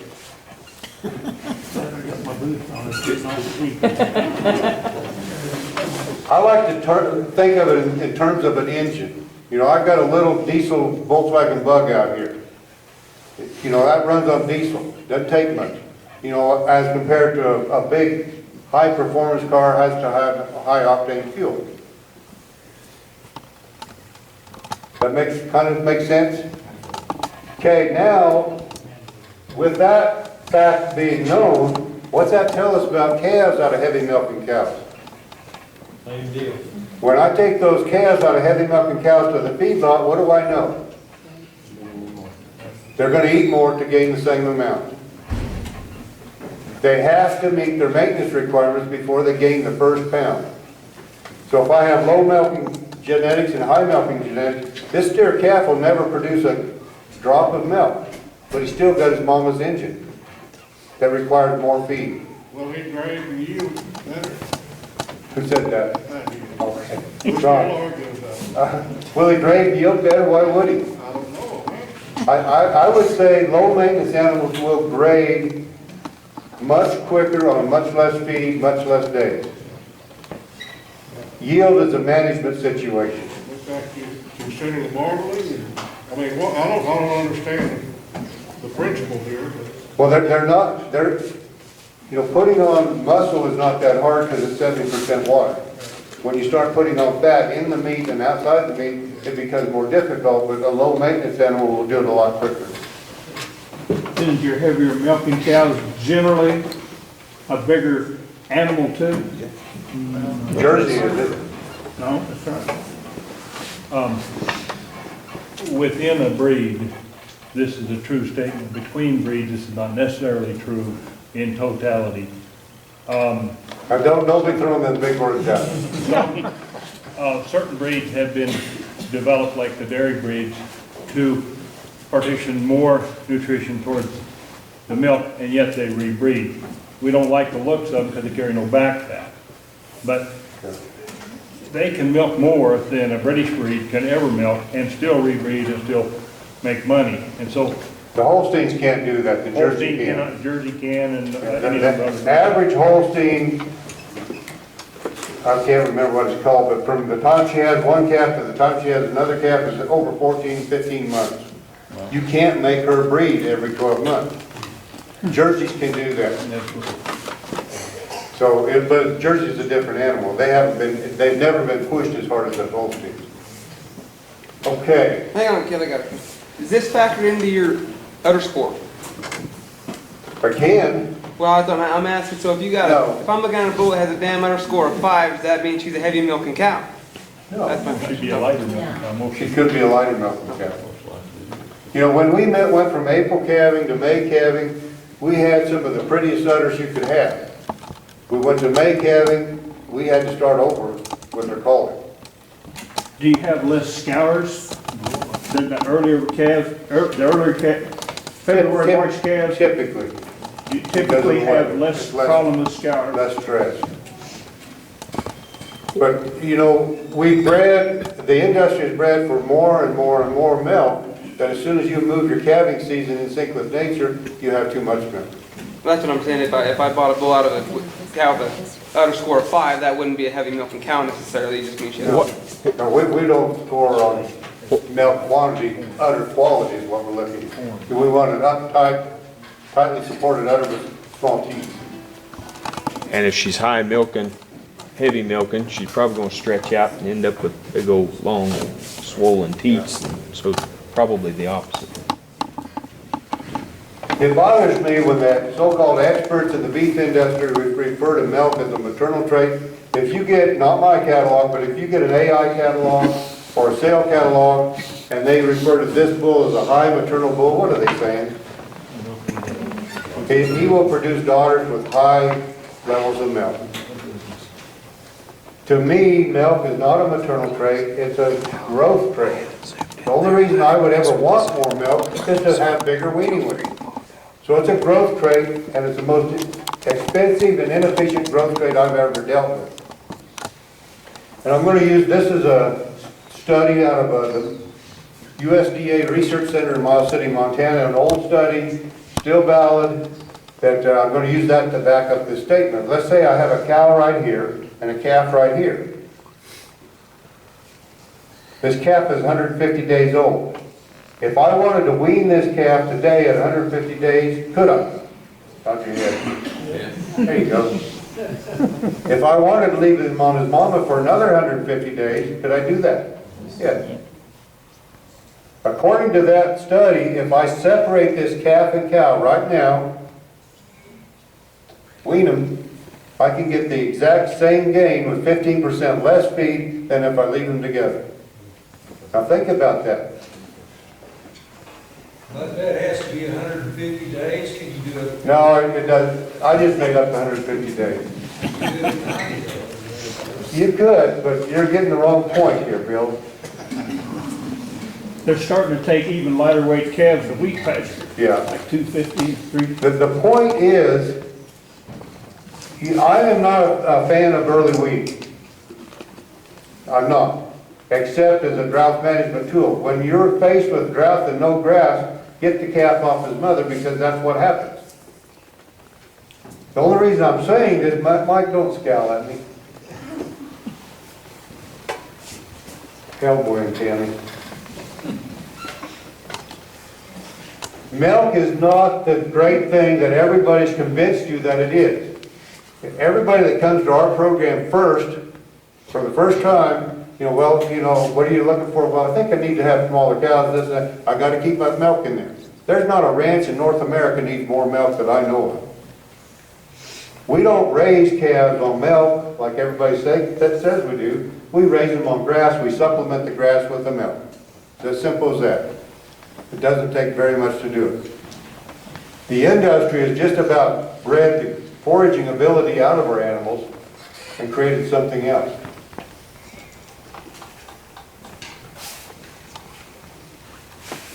Yeah, I read somewhere that the smaller or less milking cows, actually their milk is, for lack of a better term, like more nutritious than the higher milking cows. That could be, but it doesn't have to be. The higher butter fat is what you're talking about. Is that what it is? I can't remember all the Yeah, details. I wouldn't say that's a factor of cow size so much as it's just another factor. But you don't have to have lots of milk to have a high quality milk. Holstein milk compared to Jersey milk, there's a lot of cream and fat in the Jersey milk, there's not much in the Holstein. Okay, nothing else I need to say here, is there, Weston? Well, what about that one study, was it Australia, about the 85%?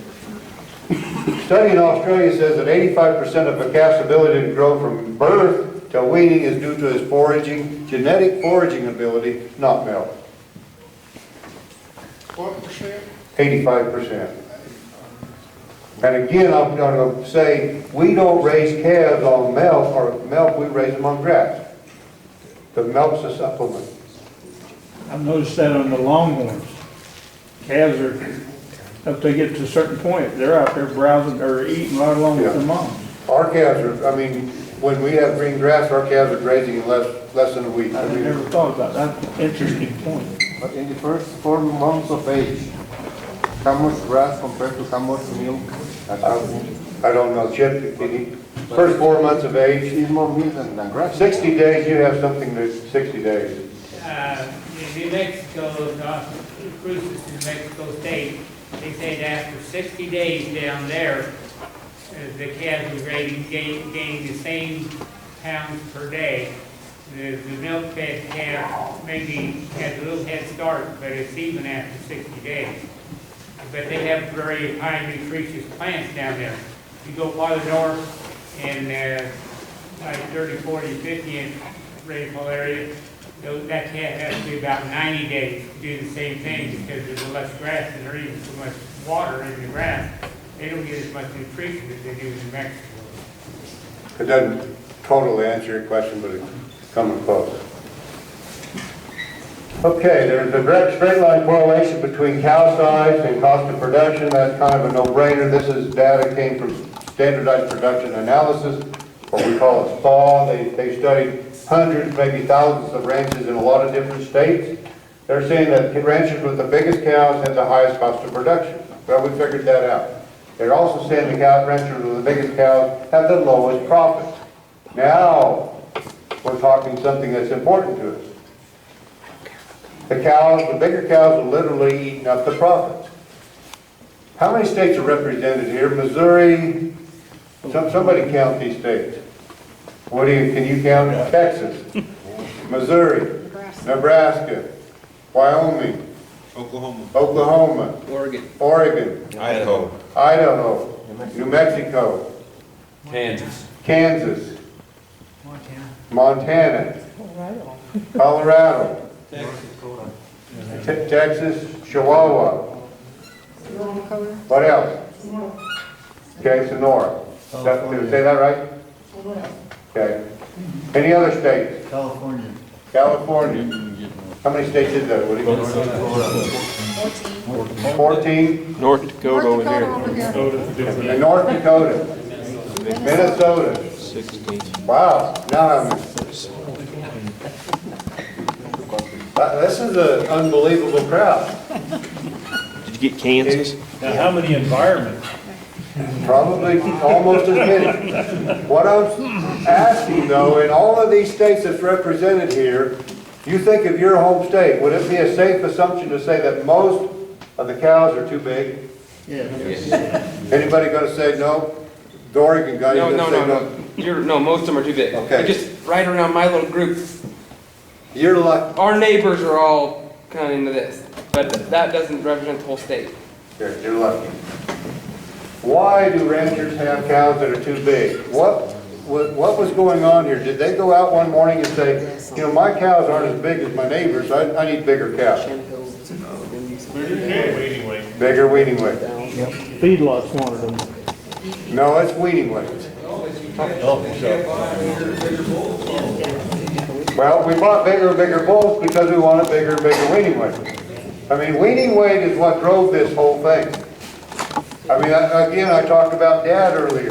You know, when you weigh calves and you adjust those weights to 205 days, you can compare one calf to the other, and before long you can select the higher gaining calves, and before long your cows are bigger.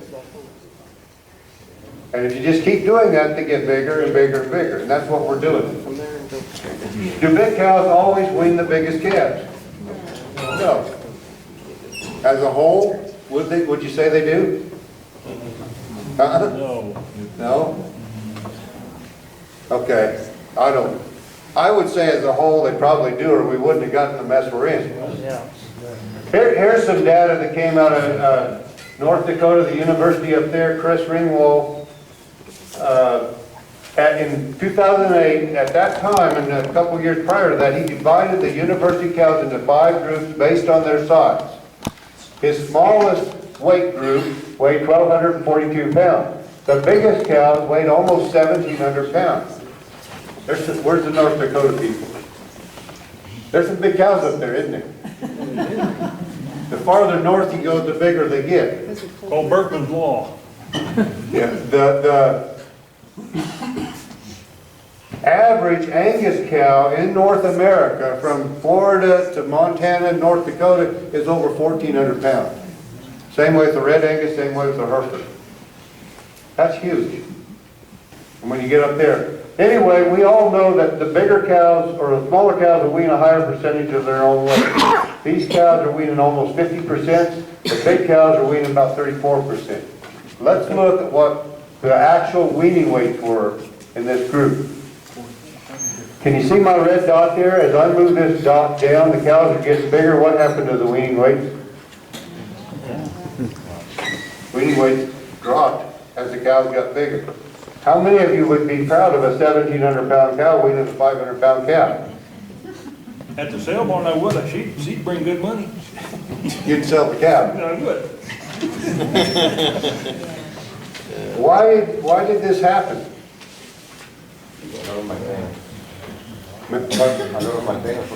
Maintenance. You know, these big old cows are barely surviving. They don't fit their environment. There is no environment around that they fit. She can only eat so much. Right. I mean, if you could run a silage truck to her 3 or 4 times a day, we could wean a big calf. But if you turn her out on grass and make her be a cow, she's barely maintaining herself, she's not growing a very big calf, she's not bred. So the average farmer was taking and putting the feed bunkers, the corn and the mixed feed out there for the calves to run through to get the higher weight. Right, because we can get bragging rights that way. We can make these big cows wean really big calves, but it's gonna cost you. So what do I need to do to match cow size and types of resources on my ranch? Number one, I need to require my cattle to live within their means. You know, and this is kind of where we was talking, you know, do you lose 75% in 1 year if you take all the crops away? You can't take everything away at once, but you slowly have to get them to that point. And we started this about 30 years ago. You know, when I was meeting with Chip Hines and some of these other guys, the industry at that time could not get cattle big enough fast enough. And we said, no, that's not right. Profit's going down, it's not going to work. But you can't take everything away. You know, for example, you could go back to Oregon and say, I listened to that guy in Colorado, and he just, you know, his cows aren't getting anything except salt and mineral. And if you go back and do that, you're probably not going to have too many cows stay in your herd. Do you give mineral and salt? I do. Eventually, we've got to work that way. I'm not suggesting that you just jerk everything away. You know, for example, you could go home. Does it snow where you are? Well, when we're wintering them, it does, but it won't stick typically. Okay. You could go home. You guys, it snows where you guys are, doesn't it? Oh, yeah. If you just went home and said, okay, you're on your own, it might not be too good. They make it to Christmas. Mine wouldn't die, but they probably wouldn't have calves next year. Are we gonna have to sell more of those first calf heifers that don't breed back? Why don't you sell them all that don't breed back? If you have trouble with it.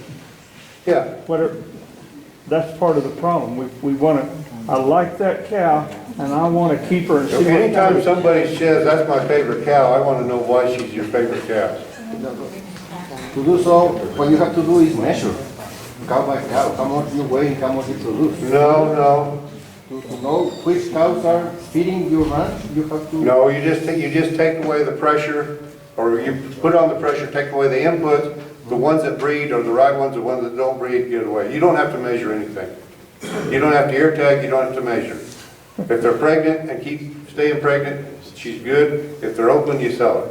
Well, yeah, but if I have 2 cows exactly the same, and this... They're not the same. And this one gives me 10 pounds more? No. She may, the one that gives you 10 pounds more may not last as long as this one here. In fact, I guarantee she probably won't. And I did that, and I shouldn't talk about this now, but I don't even remember what year, but we had just got onto a computer. That was another thing I hated. Never needed a computer.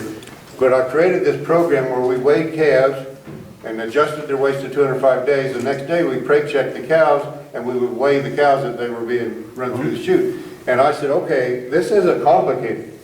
If I just figure out which cows are weaning the highest percentage of their weight, I've got the most efficient cow. And so while we did this one day, Brett was there, we did it the next day while everybody else was eating, I went to my little office and I started printing out this report. And that was the data fold sheets, or what do you call those? Yes. You remember that? Yeah.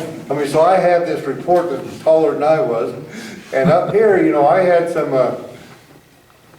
900-pound cows weighing 70% of their own weight. Down here, I might have some 1,400-pound cows weighing 30% of their own. You know, anybody can figure this out. What was I missing? Breed back. Did they breed back? Breed back.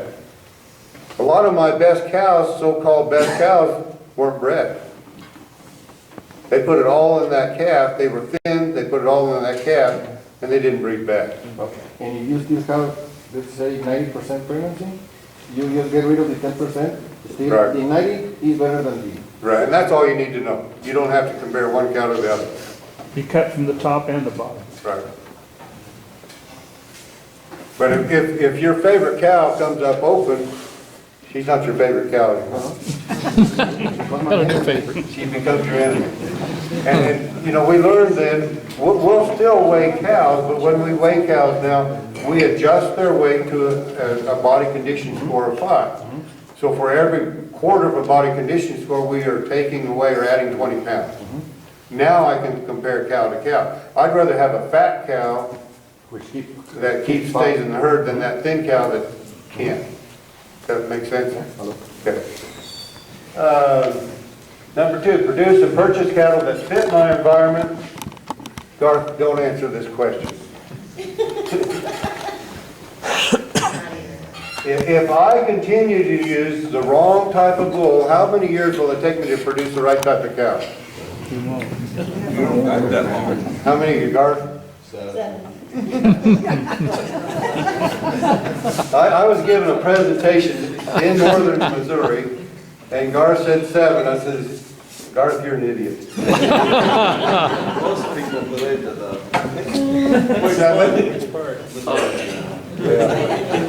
7? Yeah. 7 or the? Anyway, most of you didn't say 7. You said it's not going to happen, right? Right. It's not going to happen. But here's what I find is amusing. You know, I talk to a lot of cattlemen in a lot of different states all over. Most of them are kind of looking for the same thing. If I said, you know, what kind of cow would you like to have? Most are saying, I'd like to have 11 to 1,200 pound cow that can weigh 50% of her own weight for many, many years, not just 1 or 2 or 3, without being pampered. Does that sound like a cow to work in your environment? But then the next question I'm going to say, I'll ask, you know, what about the bulls you're using? And most of those guys that want this efficient 1,100 pound cow that can weigh 50% of her own weight for many years without being pampered are buying bulls from 14 to 2,000 pound cows that have to be pampered. How long is that going to work? No wonder we can't get our cow size down. It's not going to work. We must be willing to get rid of all animals that do not fit our environment. And again, we don't have to measure every little thing to do this.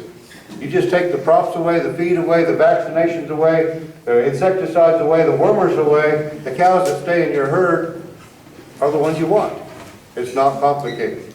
I don't need the air tag calves to do that. Okay, after 25, 30 years of this, we've come to some conclusions. And then I would say my conclusions have changed, evolved a little bit over the years. You know, it's basically the same cow, I'm just looking at different things. I'm now saying that low maintenance requirement is my most important trait.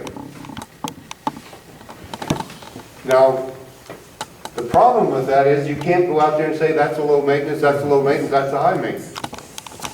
You have to prove that. They will prove that to you. The low maintenance requirements greatly affects fleshing ability, which greatly affects fertility. That's what it's all about, fertility. All the experts say in the universities will tell you that fertility has a very low heritability. Yes, it does, if you could isolate it. But it is more a factor of fleshing ability, which is more a factor of maintenance requirements than anything else. So maintenance requirements is a big, big deal to me. We've been focusing, you know, we called it other things. We may have called it fleshing ability. In fact, I think I used to say that, didn't I, Weston? Fleshing ability instead of... But it's the same thing. I can't get fleshing ability if I have a high maintenance cow. A frame score of 3 to 4. This is very indicative. Frame score is very indicative of maintenance requirements. And again, you know, I've known this, I just haven't quite put it into words right until I'm getting a little better at it. I'm not going to have any trouble with this audience, I don't think. And maybe it's, you know, I've got to go to Oklahoma to speak later this week, and I hope there's going to be somebody there that's going to challenge some of this. But it used to be when I would say frame score of 3 to 4, that's what we're looking for, you know, that I would get some really funny looks. And every now and then somebody would slam his notebook and walk out. And I know what he's thinking. He says, I've taken enough of this guy. I was okay until now. He's an idiot. Why does that bother him? They're miniatures. They're miniatures. They're miniatures. It reminds them of the belt buckle high cattle that were so popular 60 years ago. -2. Seriously. Like my. And WC, I'm talking to you. Now, what I'm talking about isn't near as small as you think. And you know that because you have a lot of our genetics down there. But, you know, he's still struggling with what I'm saying here, so this is a lesson for you. Well, I came by the TO ranch, you know, so there you Yeah, you told me that. And this is worse than what they have even. That's right. How many of you believe this is where the industry needs to be going? That's cute. I can sell those. I got one guy. Yeah, I he can sell yielded those every day. 70% when they killed it. Yeah, He did. Well, I have a question. I figured you did. Who says that's not what it should be? I didn't say it. Well, I'm asking who says, I mean, why, just because, I mean, I had one Hereford producer say one time, well, we've gone too far the other way. Because we went that way 60 years ago, now we've gone too far the other way. Okay, but who says that that kind of animal won't be wrong? I'm not arguing, I'm not saying it. It'd look a lot better if you take the hay away and have a little leg under it. He doesn't have,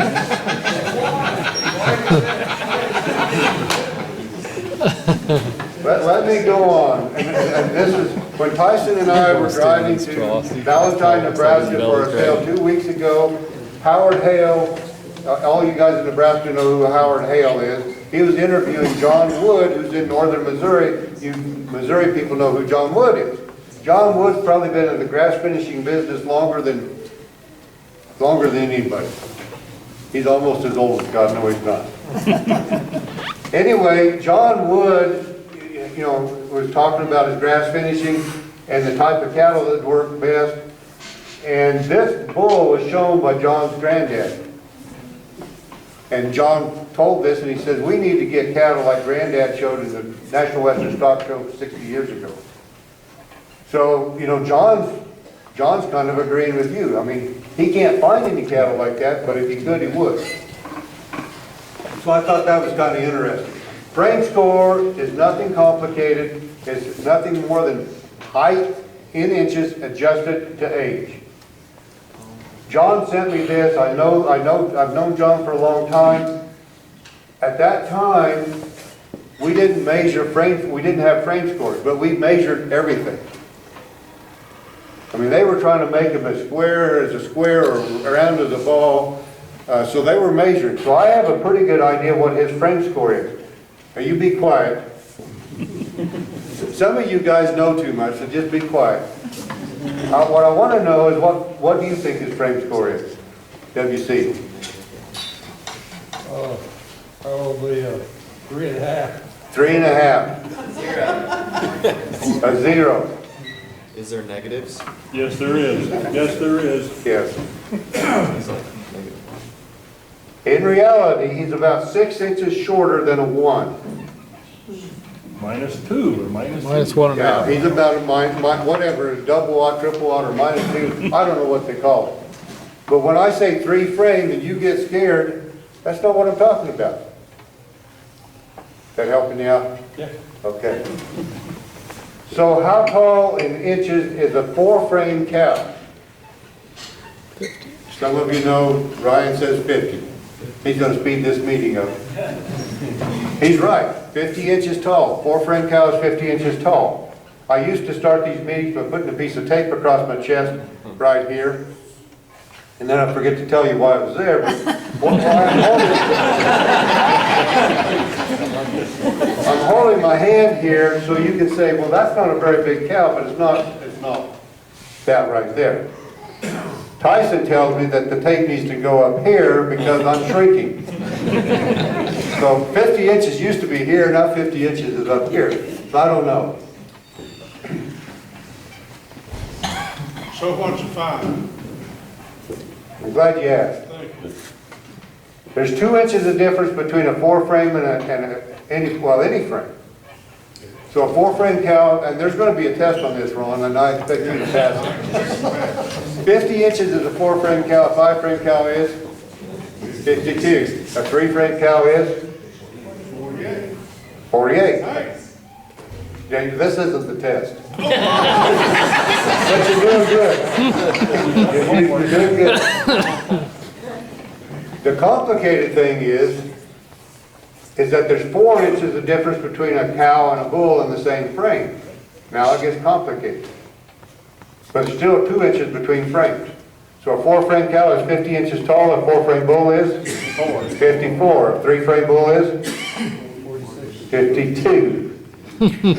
I didn't pray for calculator. Yeah.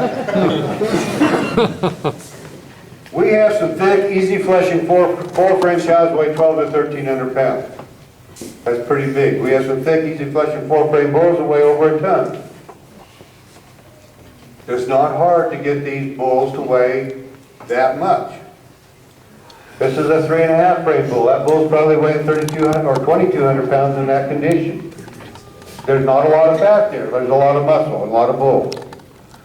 This is a 3-frame bull. Again, I don't think this bull weighed over a ton most of his life, didn't he, Ryan? Yeah. Ryan took that picture. Only good picture you've ever taken. That was in 2007 when it actually rained. How much did he weigh when he came after you? About 3,000 pounds, I think. The calf that's in 3 frame, and I assume most folks are just selling their calves off their cows. We grow them to 900 pounds probably and then sell them. Is there going to be a difference in that frame 3, the time it takes to get him? We're talking 2 inches. Yeah, I don't think you're going to see the difference. I mean, and I think I told you, maybe it was WC, but I think it was you. I said, you need to come see my cows. Yeah, you did. You know, the way you described the bull you're using now, he's probably not as big as you think he is. He may be a 3-frame bull, and you love his calves. Yeah. I mean, the bull's barely taller than your cows. That means your cows are either way too tall or he's the right size. And the calves grow like crazy.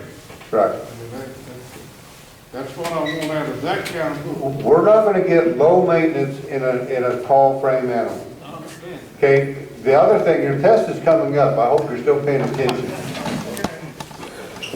A lot of people, and I mean a lot of people, most people say, okay, most bulls are 5 to 7 frame. I mean, you go around Oklahoma, Texas, any state you want to go, they're 5 to 7 frame. That's what everybody's selling. We're talking about 3 to 4.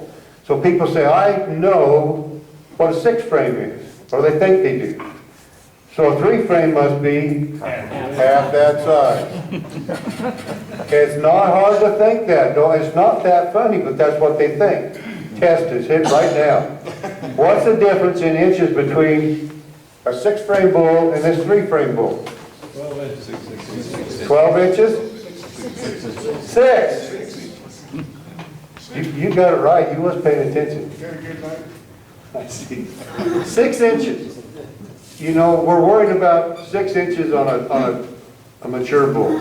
That's substantial, but that's not half size. Well, I think we've all learned that those tall, horsey bulls are not going to work. Well, it's about time. Yeah. So 6 inches difference between a 6-frame and a 3-frame. Where are we going to find most of that difference?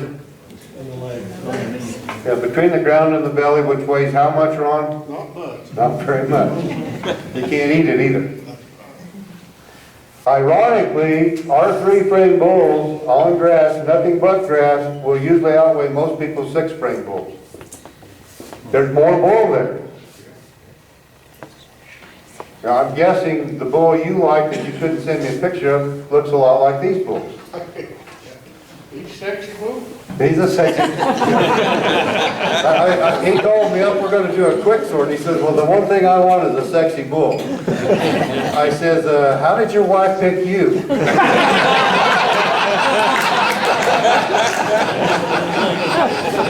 I didn't say that. Yeah. He's wanting to choke me, is what he's saying.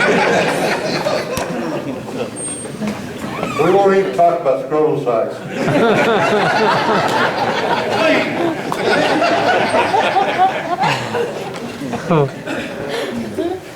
You have been fun to make fun with. Okay, moving on. Mature cow weight of 1,150 pounds. That kind of correlates to my frame size 3 and 4 cows. The reason I don't like to talk about weight, and you and I were kind of discussing this earlier, is, and you've seen this picture. These are 2 cows, same age, same weight. Both cows calved 60 days ago. Both cows are being fed exactly the same. Everybody in this room can say, well, I've got 1,200 pound cows. Well, how tall is she? Let's say these are 1,100 pound cows. Which cow is ready to breed? Yeah. This cow's not going to breed. Not yet. But she's still a 1,100 pound cow. If she does, she's a good cow. If she does, she's a good cow. And I've had those times, not very many of them. You know, we've had over the years some tall, thin cows that just keep it going, and you never know why. But that's why we don't talk a lot about weight. Everybody wants to talk about weight because it's easy to measure. And I'm not telling you to go out and frame size your cows, but that's going to tell me a lot more. You know, if I hold my hand here, and I do this, I can be walking through your herd or somebody else's herd, and I'm just sizing up your cows. That doesn't make a whole lot of sense to me though, because a cow doesn't need a percentage of her frame score, she needs a percentage of her weight. Yeah, but this cow, and I've had other people say that this cow has met her maintenance requirements a long time ago and she's fat. This cow is not meeting her maintenance requirements. Yep. She should be 1,400 pounds, 1,350. She should be a lot bigger. Body The condition score. percentage of the consumption is related with the body condition. Yeah. 100 cow will eat more, and a cow that is already full will eat less. A fat cow will eat less. But guys that like big tall cows, that's what they're going to tell me. Well, I don't like big tall cows, but if you had a little, even frame 3 size cow, if she's 1,400 pounds, I don't like her. Because that's what I'm getting at. Yeah, well, and we talked about bigger cows eat more for maintenance requirements, but in reality, we have a big cow here and a little cow here, even though they weigh the same. The one met her maintenance requirements, she's fat, she's going to breed. The other one can't meet them. They go together, I guess. Yeah, they do. I don't think I like fat cattle though. You can't, I want a smooth cow. I don't want a fat cow. A smooth cow, not a fat I cow. don't want a fat cow. I want Okay. a smooth. I'll show you a fat cow here shortly. Maintenance needs are a factor of surface area relative to weight. And so a tall cow always has more surface area. She got longer legs, and she's skinnier in this way because she's taller. She has more surface area than that fat cow has. That's why her maintenance needs are higher. And so that may be a better way to describe. If I could ever understand him, I'll try to get that into my program. Can I mention something? Yeah. Again?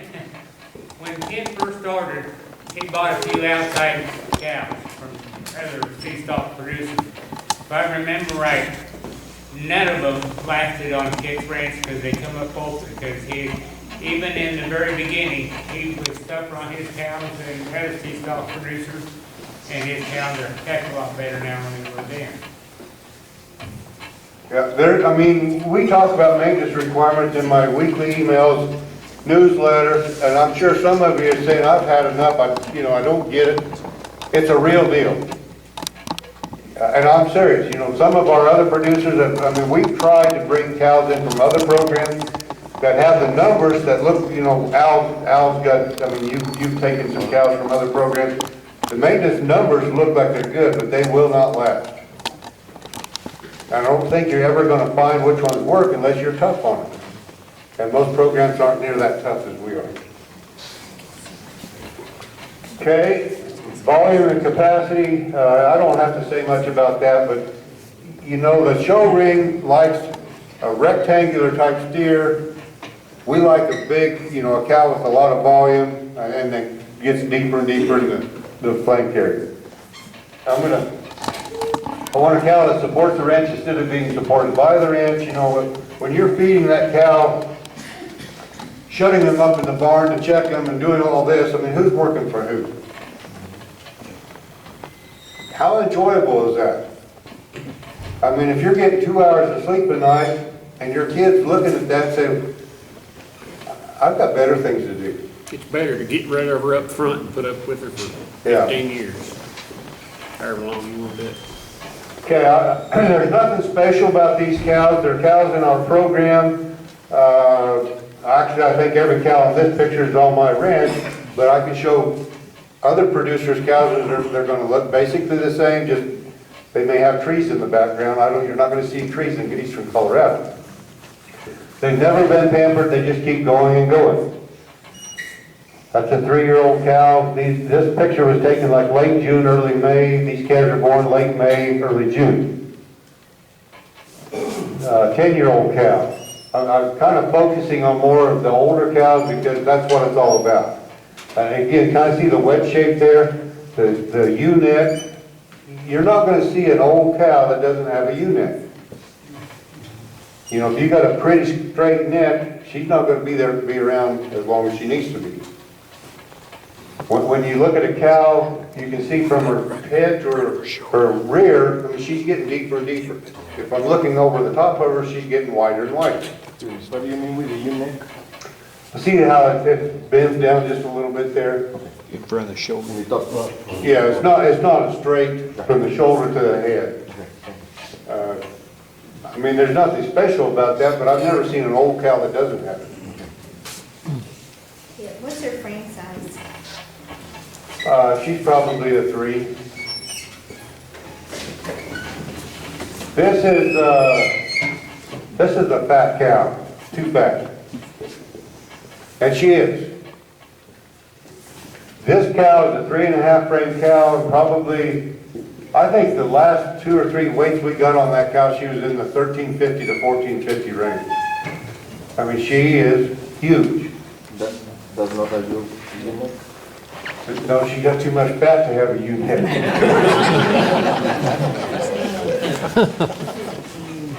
I was showing this picture when I was in Australia last May, giving a presentation. Al Collins is a friend of mine there, and I said, this cow's probably too fat. And he says, there's no such thing as a cow too fat. He's seen this cow. He knows the cow. But she is too fat. Is Riley still here? Apparently not. Past his bedtime. Past his bedtime, but yours too. Anyway, Riley Shea is one of our younger producers. I told him this cow at market price. He's probably going to flush her. She's got what we need. She just has too much of it. You know, when she gets fat, she's got fat in her udder. She's got fat everywhere. But at what age did she start getting fat? Oh, probably 5 or 6. He did flush her. He flushed her this summer. Okay. And she did not fall out when she got to be 6, even though she was fat? She started getting late. Okay, that is a... But she never did fall out. Yeah. But when I got rid of her, she wasn't feeding her calf. I mean, she had too much fat to raise a calf. So that cow's too fat. Here's another 9-year-old cow, wedge shape. Another 10-year-old cow. That's probably a 2-frame cow right there. There's nothing wrong with a 2-frame cow, but I'm not sure you want 2-frame cows and bulls mated together. Herd sires, again, all of these bulls are in the 2 to 4 frame range. What'd he weigh? I'm sure he's in the ton range. How old is he? He was probably 6 or 7. I don't remember when that picture was taken, but he was not a young bull. That's the Colorado Hobo son. Magua, he's pictured there, 2 years of age. That's maybe too fat. You know, he's just kind of extreme muscle, extreme fleshing ability. He was pulled out of the breeding pasture at 2 years of age. And I think it was the same, did you load it? We took this picture and you guys took him, you and Gary took him to something in Nebraska, a grass genetics showcase or something. They asked us to bring a couple bulls up there. Tyson took that bull up there. Dr. Alan Williams was there with his ultrasound, and he said, let's just ultrasound that bull just for the fun of it. He was like 3/10 of an inch of back fat and graded low choice, and that's a working bull just coming out of the cow herd. I think he weighed 1,800 because I saw him shortly after that. He probably weighed 1,800 because when he's 3 years old, he weighed a ton. But that's condition, that's not height. I mean, he's a three-frame bull. So are you complaining about too fat of cow?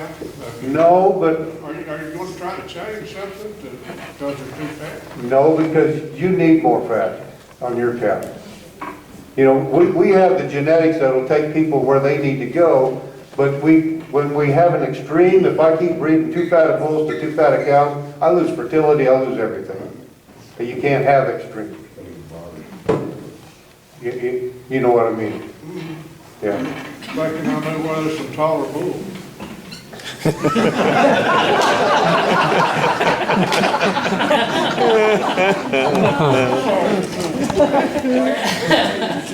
Breed a two-frame bull to a two-frame calf. Two fat cows, two fat cows to a two fat bull.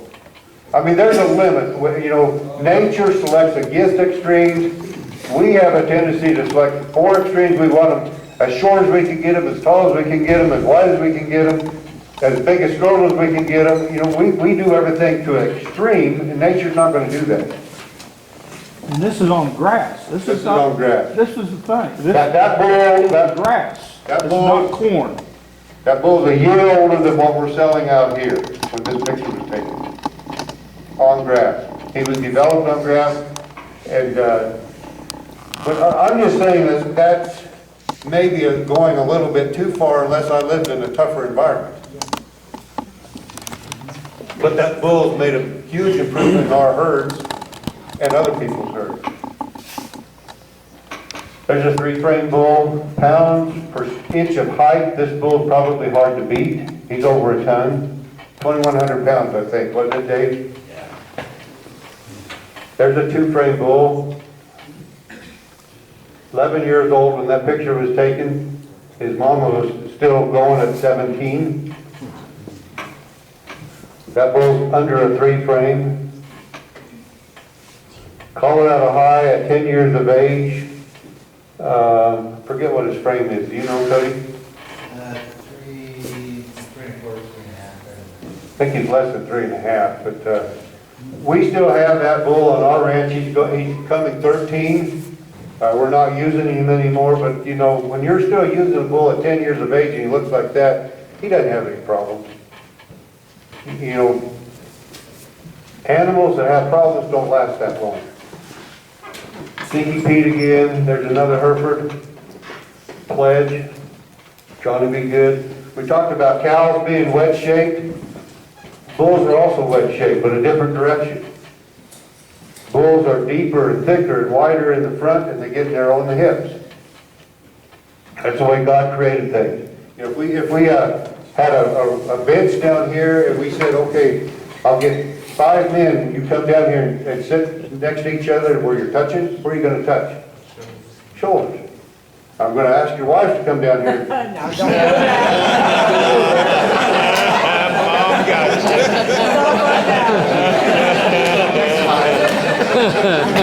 Where are they going to touch? There's nothing wrong with that. Their hands. We got it. Next one. Moving right along. Keep it simple. You know, this business isn't that complicated. We like to complicate things. We like to ear tag and measure this and that and whatever. It doesn't have to be that complicated.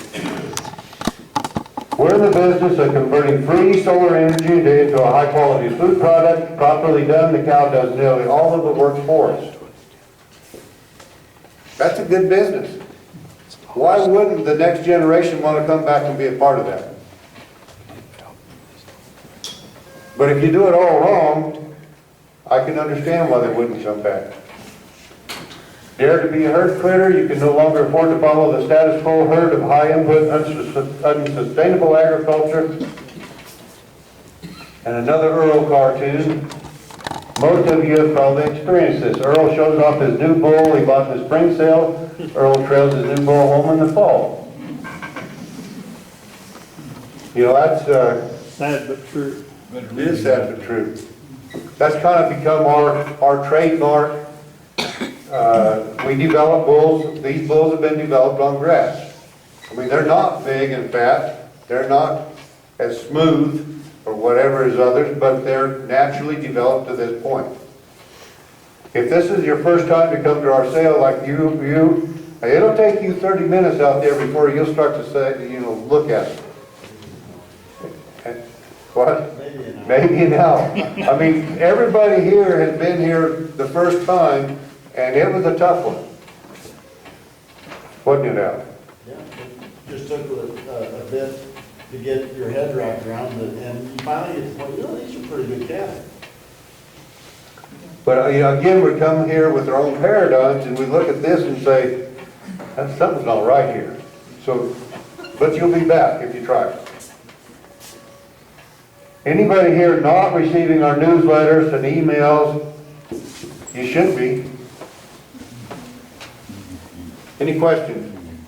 Vicki? I just have one thing to connect when you were talking about the rotational grazing and then to make your cows work without supplements. You have to actually leave enough for them to maintain themselves on. I mean, there has to be something there to take away. Yeah, my neighbors can't do that because they have no grass. Right. So you can't just turn them out and say, No. okay, kid doesn't feed them, so I'm not going to either. That was my point. Yeah, Yeah, right. you can't go home and say, but you're right. You have to. And you may be in an environment, you know, the grasses we have cure off very well for winter grazing. Your grasses may not be that great. You may need to supplement. Well, and some are better than others. Yeah. I mean, you just have to know, like somebody was saying, you have to know what your grasses are. You have to know. But, you know, don't make an excuse for your cows, you know. No, I'm not. Eventually, you know, most cows should be able to live on the land they're running on. Right, but you have to leave them something to eat. Yeah, that's preferable. Okay, she's right. In our world up there, you say you graze year round. Well, what do your cows eat in the winter? Grass. No, they eat all grass in the summer, in the green season, so they have no grass, they have no vigor, they have nothing. And that's what Weston and I saw driving through Missouri. I mean, that's the greatest place in the world to winter cows on fescue, but there's nothing left.